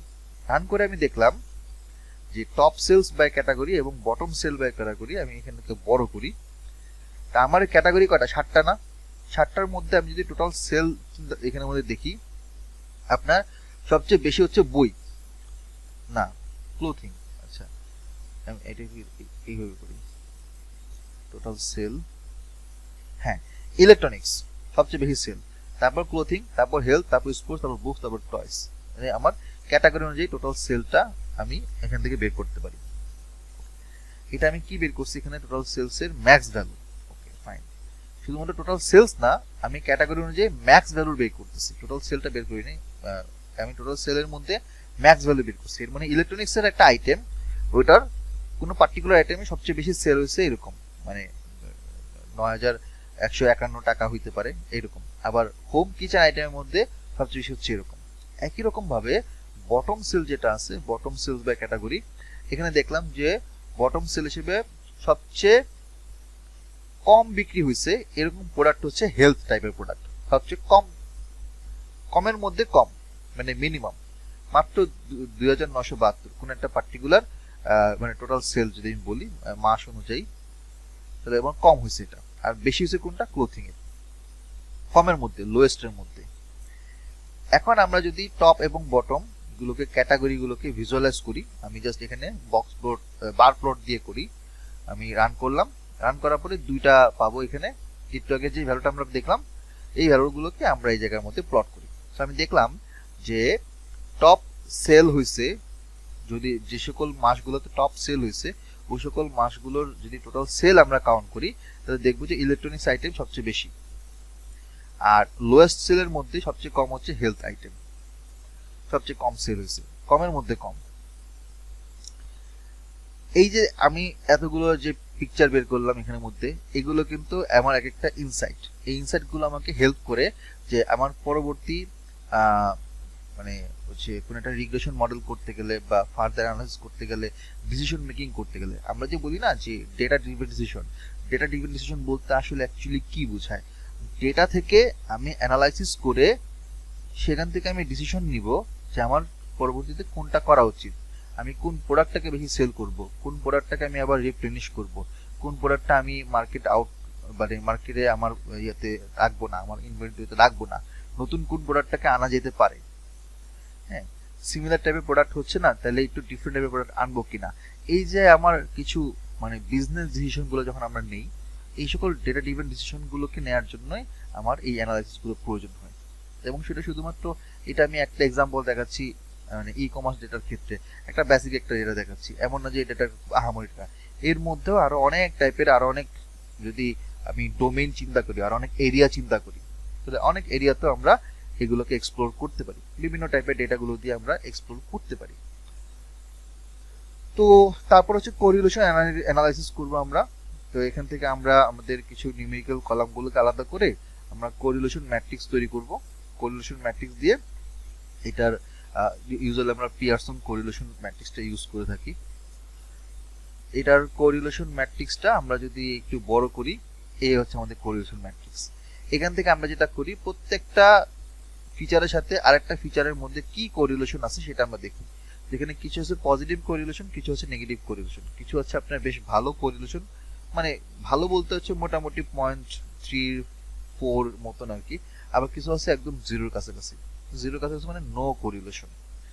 সো এখান থেকে আমরা একটা আইডিয়া করতে পারি যে কোরিলেশনটা আসলে কিরকম হইতে পারে। যদিও এখানের মধ্যে আমি বেশিরভাগ ডেটাই পাচ্ছি জিরোর কাছাকাছি, কোরিলেশন নাই বললেই চলে। তাই এটাকে আমরা আরেকভাবে দেখি হিট ম্যাপ দিয়ে। হিট ম্যাপ দিয়ে যখন আমরা দেখব, হিট ম্যাপে হয় কি যে এরকম একটা শেপ তৈরি হয়, এবং এই শেপ থেকে যেগুলোর তার কোরিলেশন বেশি সেগুলা একটু লালচে টাইপের হয়, আর যেগুলা কম সেগুলো হচ্ছে জিরোর দিকে যায়। মানে এখানে একটা কালারের একটু স্পেকট্রাম দেওয়া থাকে হিট ম্যাপে। তো আপনারা দেখবেন যে বিভিন্ন জায়গায় বিভিন্ন অ্যানালাইসিসে, টিভিতে বা হচ্ছে বিভিন্ন অনলাইনে বিভিন্ন গ্রাফ আপনি দেখবেন যে এরকম একটা ডান পাশে একটা কালারের শেপ দেওয়া থাকে, একটা শেড দেওয়া থাকে, অমুক কালার তো তমুক কালার পর্যন্ত, এবং ওই শেড থেকে হচ্ছে মানুষজন হচ্ছে দেখে যে এই ভ্যালুটা এই শেডের মধ্যে আছে, তার মানে এখানে ওই কালারটা ওই শেড বোঝাচ্ছে। তো এই জায়গাতে আসলে আমরা বেশিরভাগই ব্লু দেখতে পাচ্ছি, খুব নিচের দিকে হচ্ছে হালকা আছে এই সাইডগুলোতে, বাট বেশিরভাগই হচ্ছে ব্লু। অতটা আমি স্ট্রং কোরিলেশন ওইভাবে খুঁজে পাচ্ছি না।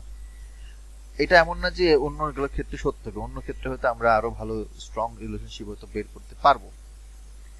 দেন আমরা আর একটু অ্যানালাইসিস যদি করি, category wise count product by category, প্রোডাক্টের অনুযায়ী আমরা ক্যাটাগরিকে যদি কাউন্ট করতে চাই বার প্লটে দিয়ে, এটা হচ্ছে আমরা এটা একটা বার প্লটে আমরা দেখবো যে কোন কোন প্রোডাক্টের, এখানে আমরা ওয়াই কে রাখছি কি ক্যাটাগরির কাউন্ট, মানে হচ্ছে কোন প্রোডাক্টের বেশি ক্যাটাগরি সেল হয়েছে। তো সবচেয়ে বেশি ক্যাটাগরি সেল হয়েছে বুকস, স্পোর্টস এবং টয়েস, আর বাকি আইটেমগুলো কম সেল হয়েছে। যদি আমি প্রোডাক্টের কাউন্ট করি, যেমন আমি বললাম যে ক্লোথিং এটা একটা, তারপর করা দুইটা, তিনটা, চারটা, পাঁচটা, এইভাবে যদি আমি কাউন্ট করি, এই কাউন্টিং হিসাবে আমরা বলতে পারি যে এই কোডটা দিয়ে যে টোটাল আমাকে কাউন্ট করে বলে দিচ্ছে সবচেয়ে বেশি হচ্ছে বুকস, সবচেয়ে কম হচ্ছে হোম অ্যান্ড অ্যাপ্লায়েন্স বা কিচেন আইটেম। এছাড়া আমরা যদি মান্থলি, যেহেতু আমার এটা মান্থ 1 থেকে মান্থ 12 পর্যন্ত দেওয়া আছে, 12টা মাসের অ্যানালাইসিসটা আমরা একটা টাইম সিরিজ দিয়ে চেক করতে পারি। সো এটা যদি আমরা চেক করি তাহলে আমরা এই গ্রাফটা পাই। এটা আমরা একটা লাইন গ্রাফ। তো লাইন গ্রাফে আমরা পয়েন্ট দেখতে পারি যে সেলস মাস প্রথম থেকে শেষ পর্যন্ত কোন মাসে বাড়তেছে কোন মাসে কমতেছে। এটা কিন্তু আমাদের টোটাল সেল, কোন একটা ক্যাটাগরি ধরে না, টোটাল নাম্বার অফ সেল আমরা দেখতেছি প্রতি মাস অনুযায়ী। দ্যাট মিনস এক্ষেত্রে যেটা আমরা মূলত দেখতেছি সেলস মান্থ, তার মানে আমরা এই মাসটা দেখতেছি, এই মাসের জন্য আমরা এই প্রথম পয়েন্ট পাচ্ছি। দ্বিতীয় পয়েন্টটা একটু বেশি দেখতে পাচ্ছি না, এটা আসতেছে আপনার এই মাস থেকে। তার পরের পয়েন্টটা আবার দেখেন একটু নিচের দিকে, যেমন 5 নম্বরটা সবচেয়ে কম।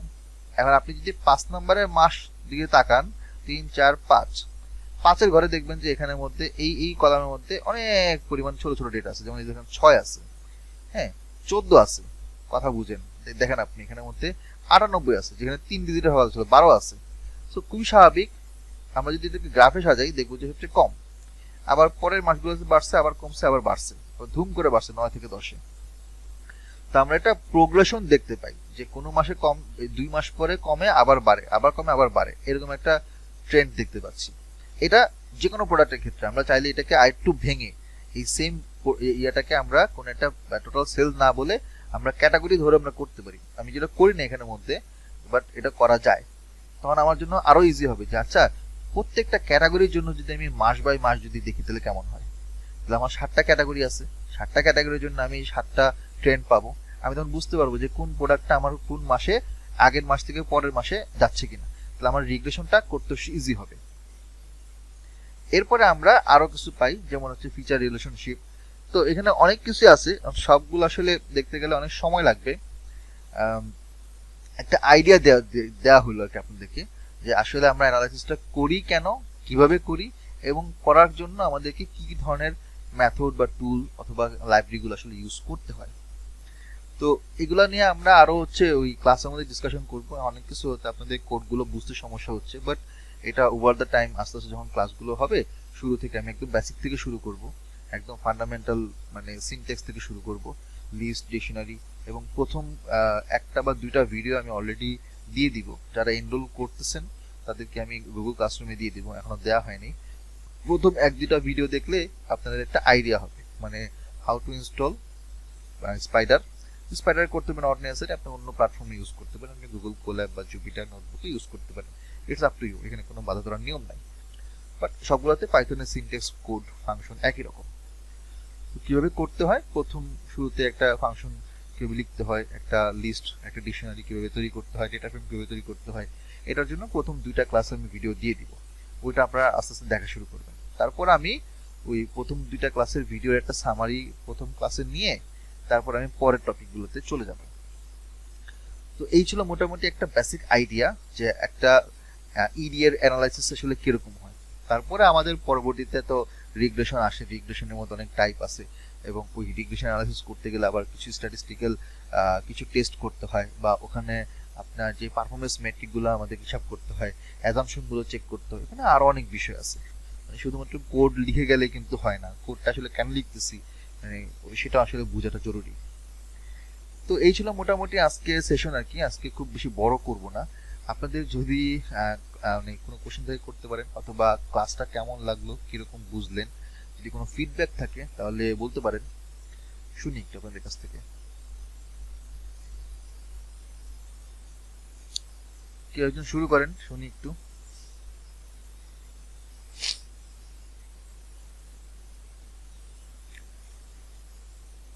আশিকুল ইসলাম, ইরফান, ফারুকি, তাহসিনা সাথী, জেরিন তাসনিম, এনিওয়ান?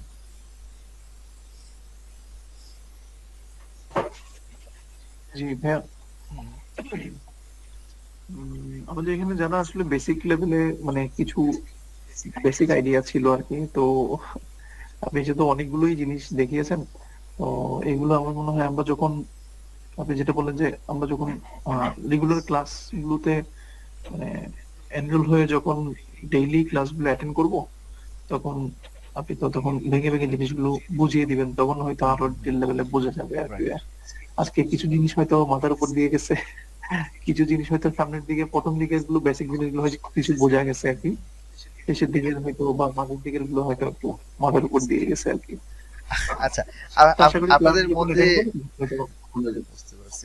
আচ্ছা, আপনাদের মধ্যে একটু হাত তুলুন তো, যে মানে আপনাদের কাছে কঠিন মনে হচ্ছে এরকম কারা কারা আছেন, হাত তুলুন তো, যে আপনার মনে হচ্ছে যে পাইথন ল্যাঙ্গুয়েজটা কঠিন। দেখি আপনি একটু হাত তুলেন।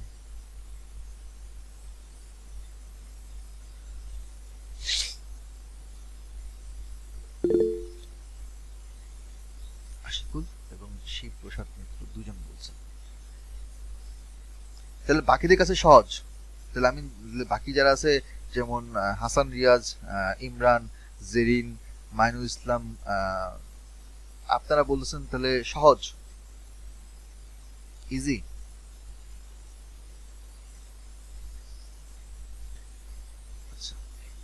প্র্যাকটিস করলে ব্যাপারটা ইজি হবে, প্র্যাকটিস না করলে প্র্যাকটিস না করলে, জিনিসটা হ্যাঁ, অনেক কঠিন। true। কারণ এই যে আমি যে কোডটা এখন লিখলাম, এটা এমন না যে আমি এক বছরে লিখছি, আমি ওর কোডটা ফাইনালাইজ করছি আমি গত 1.5 দিনে। আপনাদেরকে এই ক্লাসে তো দেখাবো বলে আমি ঠিক করছিলাম যে একটা প্রজেক্টের মতো করে দেখাবো, কিন্তু ঘটনা হচ্ছে যে এই আমি গত 1.5 দিনে এটাকে একটু পলিশ করছি। আমি সাধারণত হচ্ছে যে বিভিন্ন বিভিন্ন আইডিয়া মাথায় আসে, আচ্ছা এটাকে এভাবে করি, এভাবে করি, বিভিন্ন বিভিন্ন ব্লগ আর্টিকেল, বিভিন্ন জায়গা থেকে, বই থেকে পড়াশোনা করে এগুলো হচ্ছে আমি সাজাই, যে আচ্ছা অ্যানালাইসিস করতে গেলে আমাকে এই স্টেপ এভাবে করতে হবে। কিন্তু দেখা যায় যে ওইটা যখন আমি কোড করা শুরু করি, তখন একসাথে সবগুলো কোড করা যায় না, ভেঙে ভেঙে করতে হয়। তো দেখা যায় যে আজকে একটু, কালকে একটু। এবং আপনি খেয়াল করে দেখেন, এই যে আমি কোডগুলোর পাশে এখানে দেখতেছেন হ্যাশগুলো, এই হ্যাশগুলো হচ্ছে আমি আগে রেডি করে রাখি। হ্যাঁ, এবং এগুলো কিন্তু আমার নিজের, মানে আমি নিজে হচ্ছে আমার নিজেকে কোশ্চেন করি যে আচ্ছা এটা বের করবো, এটা বের করবো, বুঝছেন? এগুলো আমি নোট করে রাখি। নোট করার পরে এই নিচে আরো কয়েকটা আছে, এরকম নোট করে রাখি। দেখেন 1 2 3, এই 1 2 3কে আমি আমি নিজে হচ্ছে নাম্বার করে রাখছি। তো আমার ক্ষেত্রে কিন্তু হুট করে একসাথে সবগুলো জিনিস লেখা কিন্তু খুব ডিফিকাল্ট ছিল। তো আমি করি কি যে আমার কাছে এরকম ধরেন এই যে পান্ডাসের বা হচ্ছে সেলস প্রেডিকশনের যে ফাইলগুলো আছে এগুলোর জন্য আমার কাছে টেমপ্লেট রেডি করা আছে, যে আমি ওই টেমপ্লেট কোনটায় কোনটা কাজে লাগাচ্ছি ওইটা হচ্ছে আমি এখানের মধ্যে আমার আছে, রেডি করা আছে। তো যেহেতু আমি দীর্ঘদিন ধরে কোড করি, আমার কাছে অনেকগুলো ফাইল আছে এবং কোন ফাইলে কোনটা দিয়ে আছে সেটা আমি নোট করে রাখি। আচ্ছা, আমার এই কোডের মধ্যে আমি এই টাইপের মানে ফাংশন দিয়ে এই কাজগুলো করছি।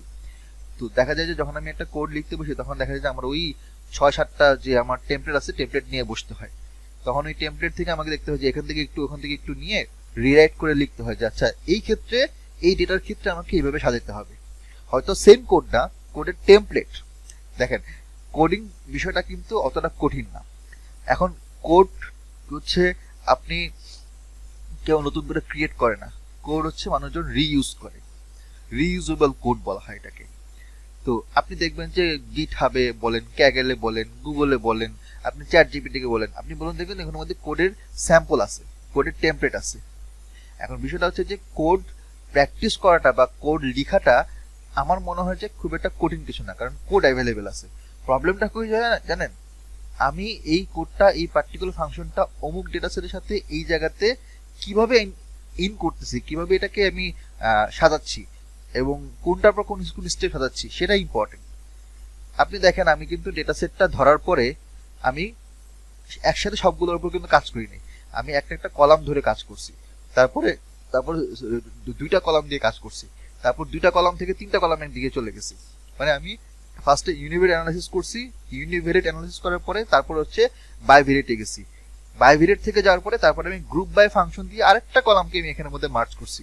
সো এটাও কিন্তু আমার মানে অ্যানালাইসিস করার স্টেপ। এই স্টেপগুলো আমি ক্লাসের মধ্যে আপনাকে ধীরে ধীরে হচ্ছে কিছু থিওরিক্যাল জিনিসপত্র দিয়ে বুঝাবো, কিছু এক্সাম্পল দিয়ে বুঝাবো যে দেখেন এই ডাটাকে এইভাবে করতে হয়, এরকম ডাটাকে এইভাবে করতে হয়। তখন আপনার ওই প্র্যাকটিসটার পাশাপাশি শুধু কোড লিখলেই হয় না, ওই ইনটিউশনটা, ওই নলেজটা আপনাকে আমি দেওয়ার চেষ্টা করব যে আমার কোন ডেটাকে আমি কোন দৃষ্টিকোণ থেকে কোন অ্যাঙ্গেল থেকে দেখলে আমার জন্য ইজি হয়। আমি যেগুলো এখানের মধ্যে দেখাইছি আমি আপনাকে গ্যারান্টি দিয়ে বলতে পারি যে এখানে সবগুলো ভিজুয়ালাইজেশন হয়তো এই মুহূর্তে কোন একটা অ্যানালাইসিসের জন্য হয়তো প্রয়োজনীয় না, এমন না যে সবগুলোই প্রয়োজনীয়। এমন হতে পারে যে আমি কিছু এখানের মধ্যে গ্রাফ তৈরি করছি যেগুলোর আসলে কোনো ভ্যালু নাই, ঠিক আছে, মেবি হয়তো কোনো ভ্যালু নাই, বাট আমি করার দরকার তাই করছি। কিন্তু বিষয়টা হচ্ছে যে আপনি যদি 10টা গ্রাফ এরকম ভাবে সাজান বা যদি এরকম 10টা ছোট ছোট অ্যানালাইসিসের পার্ট যদি আপনি সাজান, হইতে পারে এখান থেকে 3-4টা ভালো, যেটা অ্যাকচুয়ালি আপনার কাছে ভালো লাগবে যে আচ্ছা এখান থেকে ভালো ইনসাইট পাচ্ছি, ইন্টারেস্টিং। তো আমাদের কাজ কি যে আমরা ফার্স্ট হচ্ছে কোডটা লেখা শিখবো, কোড কিভাবে লিখতে হয়, তারপর আমরা শিখবো যে একটা ডেটাকে নিয়ে ওখান থেকে আমরা অ্যানালাইসিস গুলো কিভাবে কোন অ্যাঙ্গেল থেকে দেখলে আমার অ্যানালাইসিস করাটা ইজি হবে। দেন আমাদের শিখতে হয় যে এই ওই অ্যাঙ্গেল থেকে যদি দেখতে চাই তাহলে সেক্ষেত্রে আমি কোন ধরনের কোড স্নিপেট, স্নিপেট বলে, আপনি গুগলে সার্চ করলে আপনি পাবেন যে কোড স্নিপেটটা কি। তো কোড স্নিপেট দেখেন আমার এখানের মধ্যে ক্যাগেল ওপেন করা আছে, হ্যাঁ আমার এখানের মধ্যে এই চ্যাট জিপিটি ওপেন করা ছিল, নাই এখন নাই, তখন ওপেন করা ছিল, এখন ক্লোজ করে দিছি। সো আমার হচ্ছে আমি কিন্তু কোড এই জায়গা থেকে কিন্তু টেমপ্লেট গুলো নিয়ে হচ্ছে পরে বসাই, বসানোর পর তারপর সাজাই যে আচ্ছা এটা পরে এটা, এভাবে আর কি প্রত্যেকটা পার্ট বাই পার্ট। আগে হচ্ছে চিন্তা করে বের করতে হয় যে আচ্ছা এই ডেটাটাকে অ্যানালাইজ করতে গেলে আমি কোন কোন স্টেপটা ফলো করব, কোনটার পর কোনটা আগে সেট করব। দেন আমি কোডের স্নিপেট বলেন টেমপ্লেট বলেন গুলো নিয়ে বসাবো, বসানোর পরে তারপর ওই ভেরিয়েবলের সাথে ম্যাচ করে আমি সাজাবো যাতে আমার কোনো কোডের মানে যেগুলো ভুল না হয় এবং ভিতরে ইন্টারনাল কোনো চেঞ্জ থাকলে সেটা আমি করব, করে একটা একটা করে সাজাতে হয়। হ্যাঁ শিব বলেন, শিবপ্রসাদ মিত্র হাত তুলছেন, আপনি কিছু বলতে চাচ্ছিলেন? আচ্ছা, তো এই হচ্ছে মূলত বিষয় যে এইভাবে আসলে আমাকে একটা পর একটা করে বুঝতে হবে। সবার আগে আমরা প্রথম 4-5টা ক্লাস করব একদম বেসিক লেভেলের ফাংশন এবং ছোট ছোট 2 লাইন 1 লাইনের কোড, তারপর সেখান থেকে একটু বড় পরিসরে যাব। তখন আপনাদেরকে 3-4টা কাজ একসাথে দিয়ে বলবো যে আমাকে এই কাজগুলো করে দেখান, অ্যাসাইনমেন্ট দিব আপনাদেরকে, আমি নিজে এগুলো আপনাদেরকে করাবো। তারপর দেখা যাবে যে একটু বড় পরিসরে যাব এবং যত বড় পরিসরে যাব আপনার কাছে তখন মনে হবে যে আচ্ছা এটা পর এটা পর এটা পর, তারপরে এটাকে একটা বড় একটু বড় পরিসরে গিয়ে এটাকে একটা প্রজেক্ট আমরা দাঁড় করাবো। এমন না যে আপনাকে আমি জাস্ট বেসিক করা শিখাই দিয়ে ডাইরেক্ট প্রজেক্ট ধরাই দিলাম যে এই দেখেন এই প্রজেক্ট এইভাবে, তাহলে কিন্তু শেখাটা হয় না। আগে ফার্স্টে করতে হয় কি যে আমরা ওই যে ছোটবেলায় শিখি না, ফার্স্টে হচ্ছে ABCD, তারপর আমরা কিছু ওয়ার্ড শিখি, মানে লেটার শেখার পর ওয়ার্ড শিখি, তারপর আমরা সেন্টেন্স মেকিং করা শিখি, গ্রামার শিখি, কোথায় পার্টিসিপেট বসবে, কোথায় ন্যারেশনটা কি, এটা কি ওটাকে, আমরা কিন্তু ছোটবেলায় গ্রামার ব্যাকরণ কিন্তু শিখার পরে বাক্য বানানো শিখি, সেন্টেন্স বানানো শিখি। তারপর আমরা 2-3 লাইনের সেন্টেন্স, 4-5 লাইনের সেন্টেন্স দিয়ে আমরা প্যারাগ্রাফ বানানো শিখি, তারপর গিয়ে আমরা এসে বানানো শিখি। সো এসের বিষয়টা হচ্ছে একটা ফুল প্রজেক্ট। কিন্তু আপনি যদি ওই শুরুতে যদি আপনার পাইথনে গ্রামার মানে হচ্ছে ABCD বা কিভাবে সেন্টেন্সটা মেক করতে হয় এটা যদি আপনি না জানেন, তাহলে আপনি যত বড় এসে লিখেন না কেন, ওই এসে কিন্তু একটা খিচুড়ি নোয়াঙ্কা টাইপের হবে, ওটা কোনো আউটপুট আসবে না। ওই এসে লিখে আসলে লাভ নেই, ওই প্রজেক্ট করে আসলে লাভ নেই। তো প্রজেক্টটা হাতে কলমে আমি দেখাবো ঠিকই, কিন্তু তার আগে আপনাকে ওই ছোট জায়গা থেকে ছোট ছোট পার্ট বাই পার্ট আপনাকে নিয়ে আসবো। এটা এইভাবে আসলে আমি মূলত করাই আমার স্টুডেন্টদের, কিভাবে আসলে আমি গত 4-5 বছর ধরে এইভাবে আমি করাই আসতেছি। তো আপনাদের আজকে মোটামুটি এখানে আমি শেষ করব। যদি আপনাদের কোর্স রিলেটেড অন্য কোনো ধরনের কোনো কোশ্চেন থেকে থাকে তাহলে আমাকে করতে পারেন। যে কি আপনারা কি বাই দ্য ওয়ে মানে কোর্সের মডিউল দেখছেন সবাই?